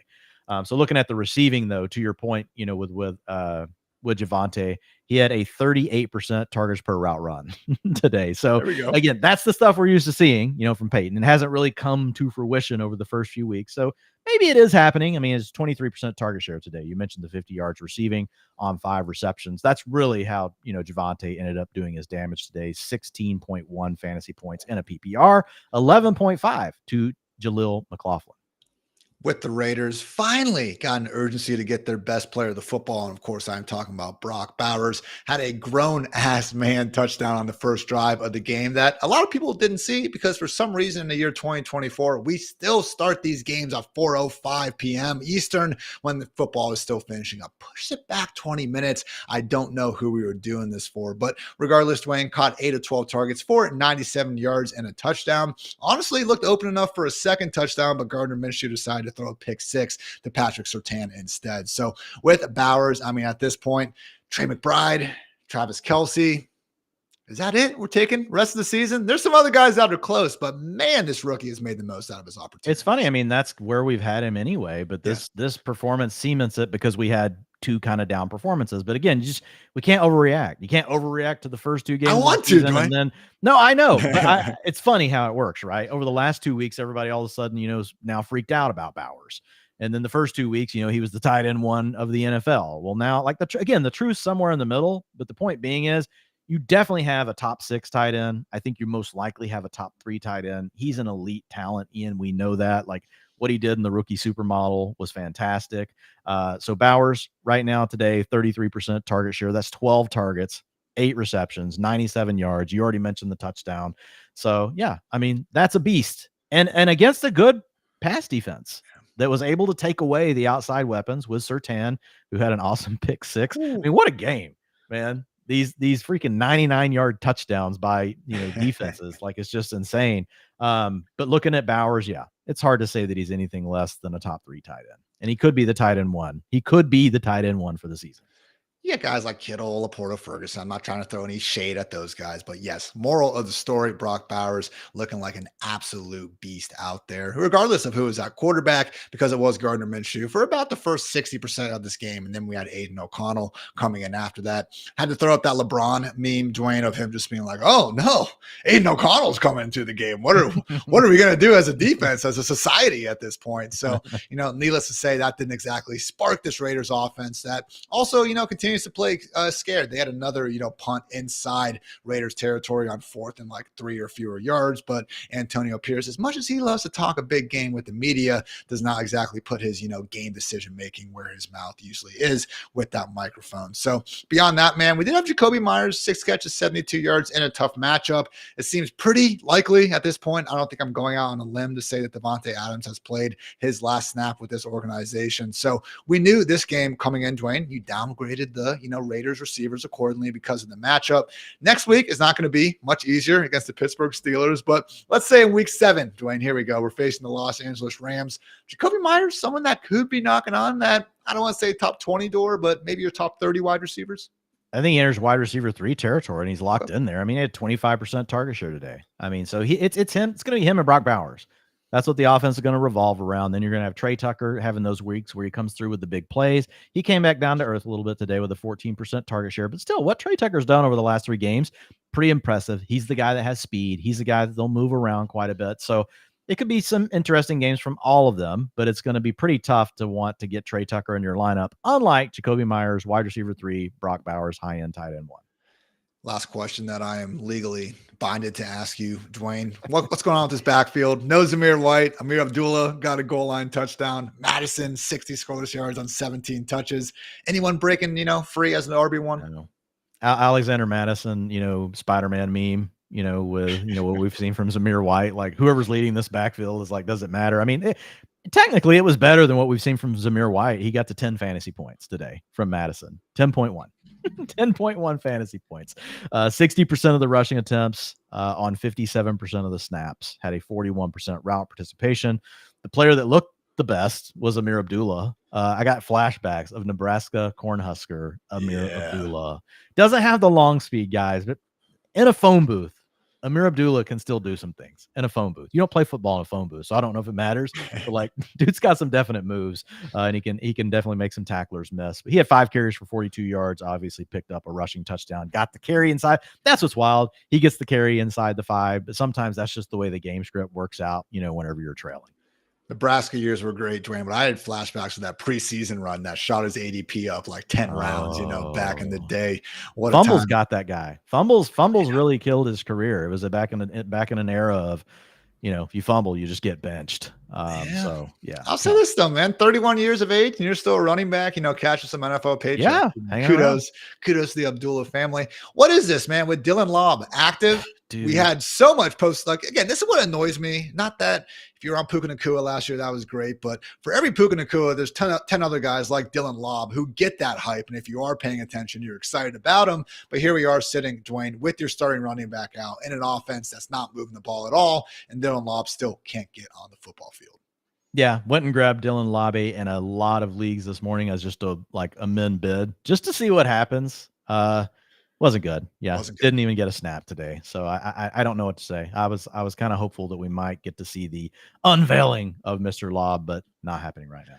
Shout out to the Broncos defense, a group that we certainly picked up plenty over the last week, Dwayne. They have now held their opponents to, 18, 9, 7, 13, and then 26 points in the season opener against the Seahawks. But even then, I think they had 2 safeties that game, and some of those Bo Nix turnovers certainly weren't setting themselves up for success. So 3-2 Broncos going on a bit of a run here. Who could have seen that coming? Dwayne, you mentioned these games with some crazy long special teams and defensive touchdowns, and boy, do we have a few with the New York Football Giants taking down said Seahawks 29-20. So Giants were 7-point dogs coming into this one, ended up obviously winning outright in the overcash with relative ease. Not actually relative ease. They got lucky there at the end with that blocked field goal return for a touchdown. But yes, 42.5 ended up being cleared. So Daniel Jones, man, didn't have Malik Neighbors out there. His first snap of the game, he took a sack and fumbled on his own. It looked like it was going to be a disaster. Wound up playing, can we say, one of the best football games we've seen from him? I mean, look, I'm not trying to go crazy. 257 passing yards, 2 touchdowns. Didn't go Kirk Cousins Thursday Night Football on us or anything like that. But, man, that one drive in particular, 2 back-to-back dimes downfield to Darius Slayton. It's just a good reminder, Dwayne, 38 rushing yards as well. It's like Daniel Jones can do everything you want your quarterback to do. That's why he got that contract in the first place. If we could just speed him up like a podcast, put Daniel Jones on 2 times speed, man, we'd be cooking with something there. Yeah, look, I mean, some might argue that 250 plus yards from Daniel Jones is actually the more impressive feat than almost 400 passing yards from Joe Burrow. I mean, especially in the year when no one can throw the ball in the NFL, guys. It's over. Defenses have figured everything out. Mel Kiper, get rid of the cover 2, ban it. Yeah, look good, man. And the primary recipient here and you mentioned him, Darius Slayton, man. Yeah. Darius Slayton, and we talked about him last week on our Friday show. Not a guy that over the course of a long period or a long sample, it's not like he's going to be a 25% target share guy, but definitely has an ability to show up from time to time and be, he's probably a really good wide receiver 3 for an NFL team. And he got thrust into a wide receiver 1 role today, but he played the part, Ian. He had a 36% target share with 11 targets. He handled 71% of the air yards for the Giants today, and he came down with 122 yards and a touchdown. So if you had to get Darius Slayton into your lineup, and we did in a couple of lineups, it worked out for you. It ended up working out. Do not buy into this being the long-term thing. Obviously, once we get Malik Neighbors back, we know that he's going to be the primary guy getting the ball here. Wan'Dale Robinson getting the ball underneath, but maybe it's a little reminder, like to Daniel Jones, that Darius Slayton is a third option, and he is good enough to beat, many corners in the NFL. Biggest problem was after catching one of said long passes, he went ahead and did, a celebration that included guns, and accordingly the NFL flagged him. And, my kid was watching the game, Dwayne, and they started doing crack right after that. So really is a problem. And, we all thank the NFL for making the world such a better place. What a joke over there. So other big storyline in New York, again, good game from the passing performance, just overall 6 catches, 36 yards for a touchdown for Wan'Dale Robinson as well. But we know that is the Malik Neighbors show whenever he is healthy. healthy enough to suit up. What about this backfield, Dwayne, where it seemed like it was going to be the Eric Gray show early on, 3 catches for 50 yards on the very first drive, but turns out losing a fumble at the goal line and watching it go all the way back the other way for a touchdown, maybe as a way of putting you in the doghouse. Yeah, that's what seemed to happen. And he was getting the passing down work too. I mean, the dude was like balling in that first drive. But it did end up going to Tyrone Tracy Jr. 56% of the rushing attempts came his way on 62% of the snaps, 41% route participation. It's hard to know for sure, Ian, how true that is. But I want to say, like, Tracy made the most of it.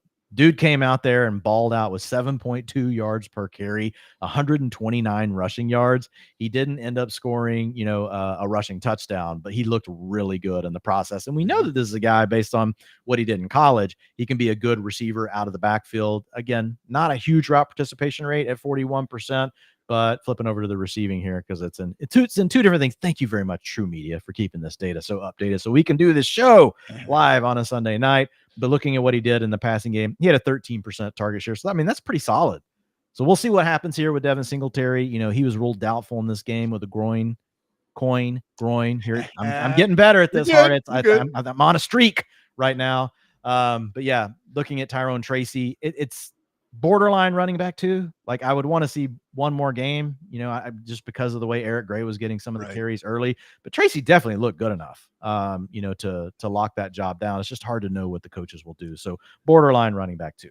Winnable enough matchup next Sunday night against the Cincinnati Bengals, a defense that we've seen again have trouble slowing down really offenses of all shapes and sizes during this still young season. And what about the Giants defense, Ian? Like, they've been pretty good this year. Dude, they got some dogs in that defensive line. That's what's Dexter winning. Lawrence is a dog. Yes. And you got Thibodeau really coming on. Obviously the trade they made this offseason. Burns. For Burns, it's Dexter Lawrence. My God. It's an impressive, defense right now. They don't have corners really. Like, their corners are young. They have some guys that might end up being something. Don't want to shoot any more strays at the Flott family at this point, though, Hartitz. It's one of those things, man. Like the Detroit Lions and Philadelphia Eagles, they also have these sweet front sevens. And I think at a minimum, like, I'm not expecting the Giants to all of a sudden be this top 5 overall defense, but you can get coordinator too, though. Yeah. I mean, we do have a change in the coordinator too. So. You can get more volatile performances like this. And that's why I do like that stat that I'll, look up every couple of weeks, Havoc, where you really do just get, pressures, forced fumbles, PBUs, tackles for a loss or no gain. Like, and you see these stats sometimes in like the more quote unquote real non-fantasy football, articles of the world, where it's like, if you can just get a stop, get a sack, get a negative play on any drive, the percentage chance that those offenses wind up having to punt, man, really does skyrocket in a hurry. So like certainly, yeah, exactly. So Seahawks could not, didn't even really try to run the ball in this one. How do you play a 60-minute football game and give the ball to Kenneth Walker 5 times on the ground, Dwayne? Because I have no idea. I don't know. And it wasn't game stripped in the first half. Time of possession was a problem in the first half, but 14 attempts and 14 pass attempts and 2 rushing attempts in the first half of this game. And it was tied 10-10 at halftime. So it's not like you're getting your butt kicked and you're like, oh my God, we got to throw the ball every play. It obviously was a game plan thing. They came in with a certain plan with what they wanted to do against the Giants, and they deemed it to be a team they wanted to pass against. And these sort of things happen. So, you live with the highs and lows. Kenneth Walker, looked like the best running back on the planet last week. And this week, you're really pissed and you're looking at him like you did Breece Hall last week. So, man, just had somebody in the chat say they dropped Tank Dell and they feel alive. I would not do that. I know we're not on the Texans anymore, but I would not be dropping Tank Dell with Nico Collins injured. Just saying, if you're playing in a league with LBJ, immediately drop everything you're doing and go pick up Tank Dell. Love you, LBJ. We appreciate you guys in the chat. I'd love to get to more of you guys' specific questions. Just quite a bit to get through as we, record these on a Sunday night. But Dwayne, with Kenneth Walker, I will say, man, when you still see 7 catches for 57 yards from him, I mean, it wasn't that long. Yeah, he saved it. Yes. Right. That would feel like a pipe dream. So he must have still had a pretty much every down roll out there. Yes. So hang on. I'm switching over. Say something really cool. Yeah, man. So Jackson Smith-Njigba scored a touchdown. Those are pretty rare to see. I believe his first of the year. I'll just go through the passing game real quick. Tyler Lockett doing Tyler Lockett things, aka making the absolute most out of the yards until the first sign of contact came, at which point he hits the ground, I don't know, some example of someone diving on the ground. That's probably too inappropriate to say here. But Geno Smith still made things interesting at the end, had them in a position to kick a field goal to tie the game. Lo and behold, it got blocked and taken back all the way to the house. But man, Geno out there looking fleet-footed still, Dwain, 32 or 33 years of age at this point, still managed to rack up 72 yards on the ground. So I know DK Metcalf lost a fumble for the second straight game. That's not ideal, but still feeling very good as a whole about the Seahawks passing game. And, just goes to show that there are still some offenses in this world that want to air the ball out. But now, Dwain, back to you and Kenneth Walker's underlying utilization. 59% route participation. So yeah, he's staying out there. You don't get to that number without getting a lot of the passing down work. So that's big for Walker. I can't see what the 2-minute offensive stuff look like yet. We don't get that until tomorrow. But yeah, very positive. And to your point, like he actually salvaged, I didn't even know he salvaged the day that much. So my bad, Kenneth Walker, me thinking of you in a past light, 14.6 PPR points. To your point, like that was a pipe dream in the past. 7 receptions for 57 yards. So yeah, big hat tip to Kenneth Walker. Man, that's huge actually. Yeah. That means he gets insulated from any kind of game script. And today it wasn't a game script so much, it was a game plan. It protected him from this game plan, which was probably bad. We'll give Ryan Grubb, we'll give him a pass, Ian, because like it's really been a good offense so far. But yeah, that's big for Kenneth Walker, man. Kenneth Walker, he's a top 6 running back rest of the way. Like this kind of performance in this kind of game, him getting almost 15 fantasy points is bigger than scoring 33 last week, to be honest, just because like it shows you he can insulate himself and he doesn't have to be on that true early down, need a touchdown, run dependent game script. He can actually survive those for you. And that's what moves a running back into elite territory. To be honest, like Ian, I don't know that Kenneth Walker is not a top 3 running back. Dude, I was about to make a name. He is. I was about to make a name the 5. I mean, Bijan and Brees, is that it? I would take him ahead of those 2 now. I think we might. So are we saying Kenneth Walker is the RB1 the rest of the way? Because that's kind of what it sounded like. It's him, and Kamara and Barkley. It's him and Kamara and Barkley are the top 3 right now. And I mean, just by the age, and I don't know, look at the offenses. I kind of think you could say he's one. Wow. I have Kenneth Walker in a dynasty. I'm even more excited now. Man, this is a great day to be great, Hartitz. Kenneth Walker, RB1 rest of the season. So if you go and say he's RB3, you want to say he's RB5, that's fine. But I really don't think we need the second. I don't think we need the second hand to count the number of running backs we would take ahead of him. That is your moral of the story there. So glad we worked through that one, Dwain. That was fun. Let's get to another absolute late game debacle from your San Francisco 49ers. Cardinals ended up taking them down 24-23. I believe the win probability at one point was the 49ers by 85%. So obviously blew another NFC West game against the Rams a few weeks ago that they had no business losing. Now they are down there at 2-3. So I'll go ahead and take credit for this one. I called the Arizona Cardinals a shallow and pedantic offense other than about 3 quarters against the Rams, and they immediately started looking good and then, got the comeback going. So Arizona faithful, I got you guys. And Dwain, it was at least a game that had some nice moments, specifically Kyler Murray going 50 yards to the house on the first drive of the game. Dude started celebrating at the 40-yard line like a prime Deion Sanders out there. So that was a lot of fun to see from Kyler, and then ended up chipping in again, 195 yards and a touchdown through the air. So with Kyler, we know maybe not getting quite the sort of boons we hope for through the passing game, but with that rushing upside, always has that overall QB1 upside in his potential range of outcomes. Not the best game though from one Marvin Harrison Jr., Dwain, and maybe not seeing him dominate target share the exact same way we were hoping for. I mean, I'm not here trying to freak out, and I'm not overreacting, so don't say I am, Dwain, but still, man, 2 catches, 36 yards, still not getting all that much, just separation out there. Marv, someone that you might be a little bit, more cautious about putting in the top 10 moving forward? I'm not that worried. I mean, anytime you're going to talk about getting a player into the top 10, I agree with you. Like, is he more of a borderline wide receiver 1? A lot of this comes back to Kyler, in my opinion. Like, Kyler's enabling himself like today as a fantasy asset, but it wasn't great, overall. Not putting all of it at his feet, but 23% target share still for Marv today, 30% for Trey McBride. Like, we know those are going to be the 2 leaders, and they were. Now, Michael Wilson, I will say, over the last few games, he's been getting even more involved. 20% target share today. It was the 2 weeks before where he was up even higher than that. So maybe this turns into more of a 3-way pie. Wilson is only in his 2nd season. So we'll have, that's the thing to keep an eye on. If Michael Wilson is truly here to stay, then that could be a challenge. If Michael Wilson is kind of what we think, more of like a 15-18% target share guy, you're fine with Marvin Harrison Jr. and really Trey McBride being the two guys that are getting most of the volume in the offense. So I don't want to overreact. My thought would be we are 5 weeks into the season.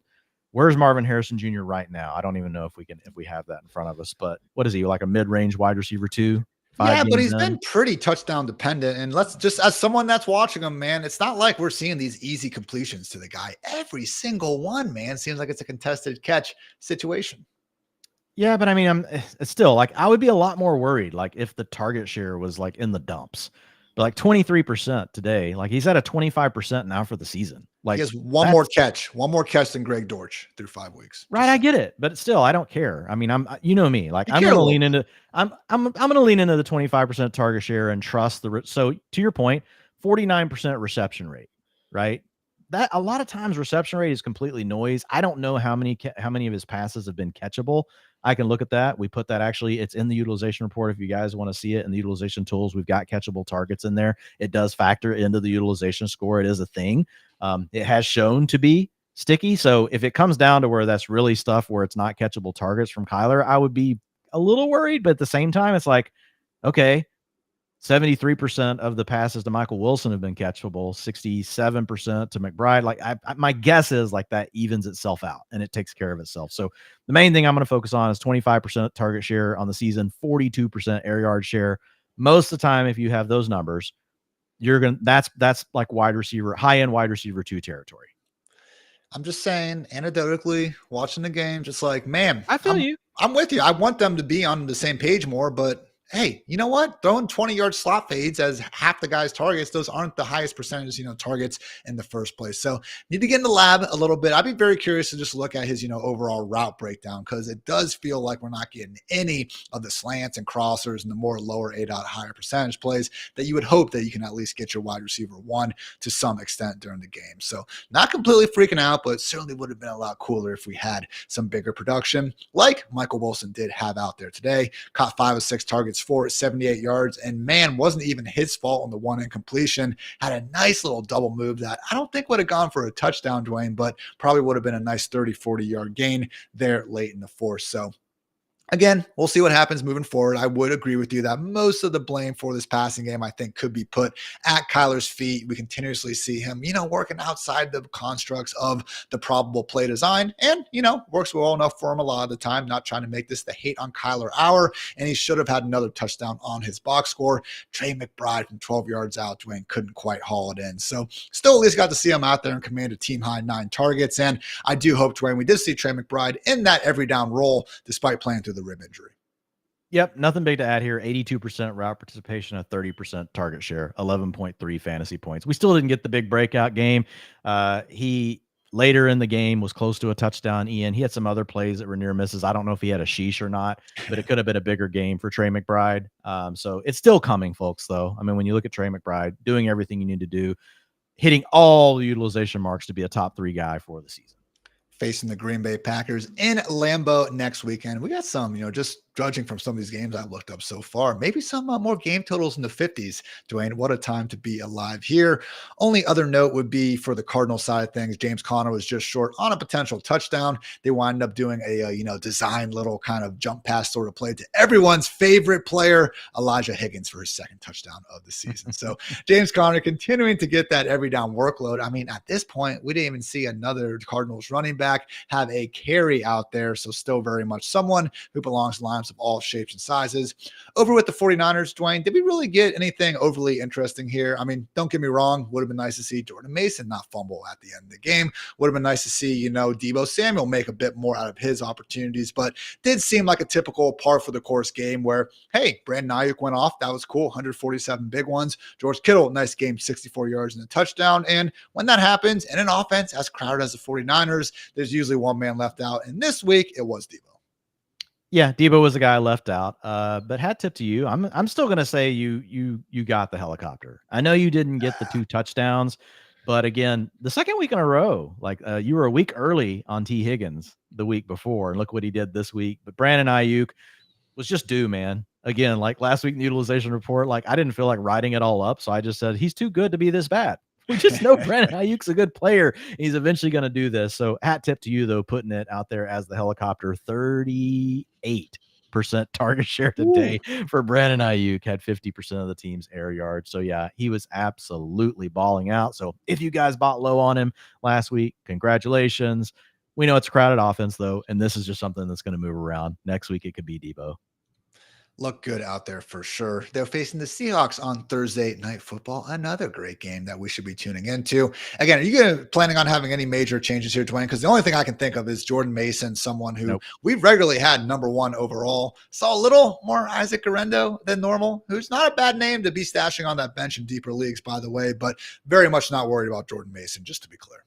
But still not much. I mean, he had 14 carries to Guerendo's 5. Yeah. So, I mean, he's still, the clear lead back on an offense that we really like. So no, nothing to update for me on the 49ers side.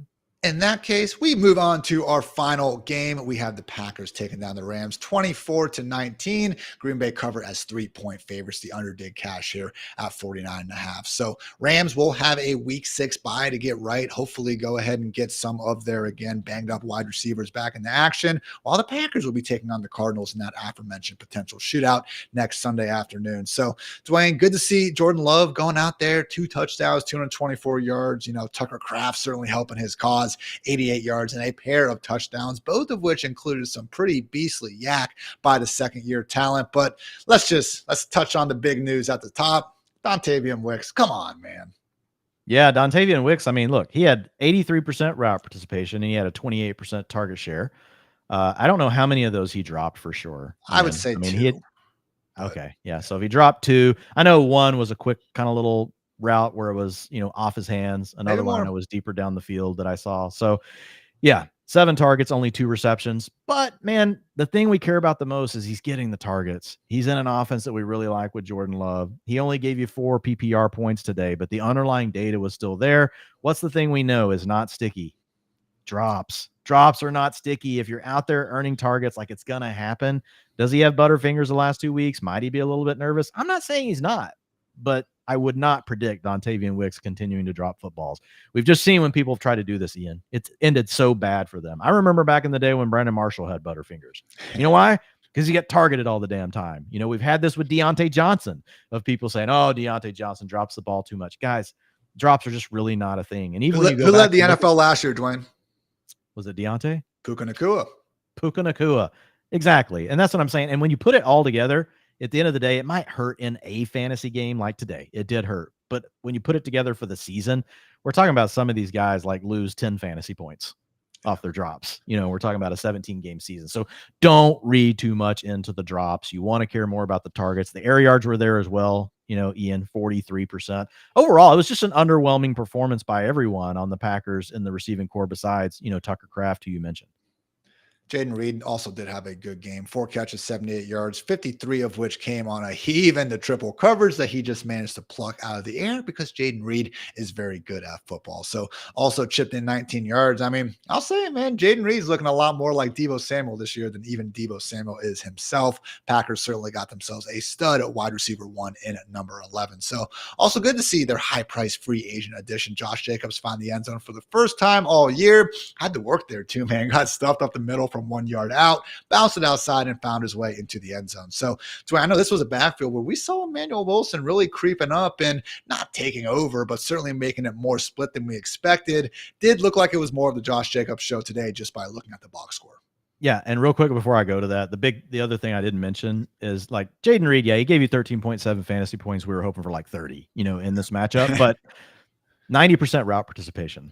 So we'll see what happens with Romeo Doubs. Like we'll see. We'll see what's going on with that. He got suspended for 1 game. I'm expecting him to be back. We'll also see what happens with Christian Watson, but that's a number that we're not used to for Jaden Reed. He's a guy that's usually below 80%. So to see him get that 90% route participation, that's really huge. So if we do have a game in the future where those guys are not available, that would be big for him. You mentioned it on the ground game. And we talked about this last week. like how it looked like it was a problem for Josh Jacobs, but at the same time, we weren't moving Josh Jacobs way down our ranks because it wasn't a large enough sample yet. Right. And we did see Josh Jacobs get 68% of the rushing attempts today. 21% of those went to Emmanuel Wilson. I would still say Emmanuel Wilson is a very good handcuff that you want to have right now. Now we'll see what happens with Marshawn Lloyd. He's been on IR. He'll be eligible to come off after I think one more game. Might be two more games. I have to go back and check that. But right now, Emmanuel Wilson looking like a really good handcuff to Josh Jacobs. And then I mentioned him just as a great performer, but Tucker Kraft, man, really making the most out of his opportunities. Now, we found out with Luke Musgrave on the injury report with that ankle issue that his, week 4 boom in usage was at least in part due to that Musgrave injury. And he was active today, but we even had a report before the game saying that if he was active, it was going to be very limited, which did come to fruition out there. But man, Dwain, until we see Luke Musgrave come back on the field and reduce Kraft into a lesser role, I think we're going to be hard pressed to keep this guy out of the top 8. Yeah, I mean, I'm still skeptical on Tucker Kraft. I just didn't see enough last year, but he's a young player, so I don't see any way to keep him out of the top 12. He was a borderline top 12 tight end. He's Jetpack approved. Shout out Jetpack Galileo. And I love Jetpack, so that's good. But like, I don't think he's going to score some of those touchdowns that we saw. I get it. It looked like a great yak play. I saw a tight end that didn't look very fast, and he broke one really bad tackle attempt. Boo. Boo. I'm just saying what I saw. What tight end is fast? Tucker Kraft is in the top 12 tight ends the rest of the way. Here's the good news. Luke Musgrave has sucked for 2 years. So even once he's back, I don't see how he's really bumping Tucker Kraft off the field. But he had a 20% target share today. That was third on the team. 28% to Wicks, 24% to Reed, 20% to Kraft. I would say Kraft's in a really good spot, if we have a situation where we don't have Christian Watson and you don't have Romeo Doubs returning to the lineup in the next couple games, that would definitely hurt. That would definitely help him. Bo Melton was the one other guy, Ian, 45% route participation. That was a surprise. Malik Heath with a 72% route participation was actually the third guy. So that's for you guys in those sicko leagues.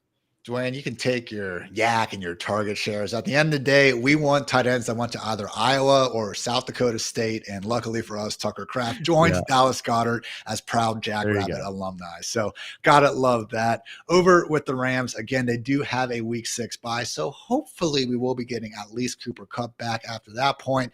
We'll see on Puka Nacua as well. But yeah, just couldn't quite get across the finish line here. Had a chance late to make things interesting on that last drive, but Stafford couldn't quite get the job done. Jordan Whittington, though, Dwain, another quality game for him, and Tutu Atwell for that measure. I mean, you look at this, man, 45 pass attempts from Stafford, 13 targets to Colby Parkinson, 10 to Tutu, and 10 to Jordan Whittington. Once we actually get the wide receivers that, we drafted highly in the first place to be a part of this offense, man, could be cooking with some gas.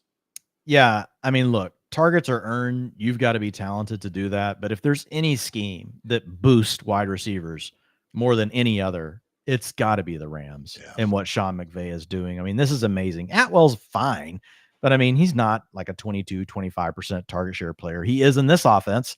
Jordan Whittington also had a 22% target share today. Colby Parkinson, who they threw like 18 targets at in the end zone. The dude couldn't come up with one single one. He had a 29% target He sure share complained today. about a penalty after every one, though. We saw that. And he had one play where he caught a ball on his knees and had been touched easily and then got up and tried to run. This dude has no clue what's happening. Sorry, Colby Parkinson. 29% target share. He did have that today. I do think over half of those came in the end zone today. So yeah, man, look, when we get Puka Nacua and Cooper Kupp back, the Rams are hanging in these games, man, and winning, and they beat the 49ers. Man, they might be really good. Their defense is not great, but this offense could be absolutely blockbuster once we get the wide receivers back. And I do have to give a hat tip, man, to freaking Kyren Williams. Yeah. Teams know Kyren Williams is what you've got to stop if you're playing the Rams. Obviously, these receivers can do things in this scheme, but man, he just keeps on doing it, Ian. I mean, dude comes out today. It's not great. Gives you 16 fantasy points, in a PPR, 22 rushing attempts, 102 yards. You get the rushing touchdown. Not very involved again in the passing game, even though he had a 69% route participation. But man, I think a lot of people looked at Kyren Williams and they just thought, okay, it was just purely a volume play. Now, volume's huge. We've already talked about it. It's the number one driver, but Kyren Williams is good. Kyren Williams is just a good football player, period. Dude's really good. Now, the thing in the backfield for people to know, Blake Corum We had a Blake Corum sighting, not a Whoa. Sasquatch sighting. I mean, this was even more rare. Some would Much say smaller than a than a Sasquatch. Sasquatch. Yes, he is much smaller than a Sasquatch, but 18%. We're getting excited, guys. 18% rush share, not very much for Blake Corum, but he was the guy on the field rather than Ronnie, a river runs through it. So 15% snap share. So maybe this means he actually is, once again, the handcuff to Kyron Williams. That's all we can give you. You can't put him in your lineups, but Blake Corum, I think, should be rostered in deeper leagues for sure. A lot of people have dropped him, even in the deep leagues we play in, Ian. We've seen Corum's name occasionally popping up on the waiver wire. We play in skank leagues, folks. Skank means there's nothing on the waiver wire you even want to touch, and Blake Corum's been out there in some of these. So gonna have a bye week next week, so a lot of people may not want to pick him up, Ian. So maybe if you can fit him onto your roster and you got the spot, you get him a week early. Maybe get that handy dandy post-buy rookie bump we always love hearing about. But again, with Kyron playing as well as he is, especially over these last 2 weeks. I mean, there was a point, man, I think through the first 2 or 3 games where like Kyron had the most rushes in the NFL without a carry going for over 10 yards. So it was tough sledding to start the year. But hey, back-to-back weeks against 2 front sevens that I don't think are exactly pushovers in the Bears and then the Packers. Yeah, Kyron's certainly, making all the use out of his touches. Great to see someone who now has, I think, 8 straight regular season games with a rushing touchdown. So everyone that faded that whole punt returner storyline, certainly feeling pretty good with Kyron as your RB1. Yeah, whoops on that one. And again, I think I mentioned it, but Blake Corum just short on one such carry. They brought Kyron in to get that goal line touchdown on the next drive. He got 2. They gave him 2 down there. Yeesh. And then they had to let Kyron come in and get it. Yeah, gotta do what you gotta do. He is Kyron Williams after all. But Dwain, that's gonna wrap things up. Looks like the Cowboys Steelers are set to kick off in about 13 minutes. So a gift from the football gods. Don't even have to just catch the second half of that one. So Dwain, as always, though, you got some utilization report goodness coming to the folks early on Monday. I believe last week you even busted out the article quick and got it published before Tuesday. Is that true? Yes, I did. I hope I didn't set a bar that's too high for myself, but I'm going to try again. We have some bye weeks. I have no excuse, folks, to not try to get that done earlier. If Joe Metz is listening, I'm sure he'll be pinging me about it, a few hours early tomorrow. So that's my hope. But yeah, even without it, you guys, we've set it up where the utilization data is available for you guys at 8 a.m. in the morning. That's Central, 9 a.m. Eastern. So I don't know. Wait, actually, has it been 8 a.m. Eastern? I think we've been doing 8 a.m. Eastern. Like they've been doing it. Yeah, it's 7 a.m. Central. So yeah, utilization report. You'll have everything for week 5 available to you. Now you got to have the tier 2 package. You got to have the tier 2 package, Ian. That's just the way life goes. Monday morning, I'll be back 9 a.m. Eastern, as always, with my guys Paul Charchi and Chris Allen, getting even more in depth on some of the bigger over and under reactions of the week. And then Dwain and myself back on Tuesdays, utilization and sheesh reporting. Wednesday, myself, Dwain, and Chris Allen breaking down the biggest questions ahead of the week. Thursday, myself, Dwain, and Matthew Friedman breaking down the biggest questions. And then Friday, Dwain and myself back in the saddle again, going through all the fantasy relevant injuries. So we are grinding out here, everybody, just trying to help make you one step closer to capturing that fantasy football glory. So 5 weeks down, we got 12 to go. Trying to do the math in my head right. Let's go ahead and everyone and keep it going. So for Dwain, I'm Ian. Thanks again for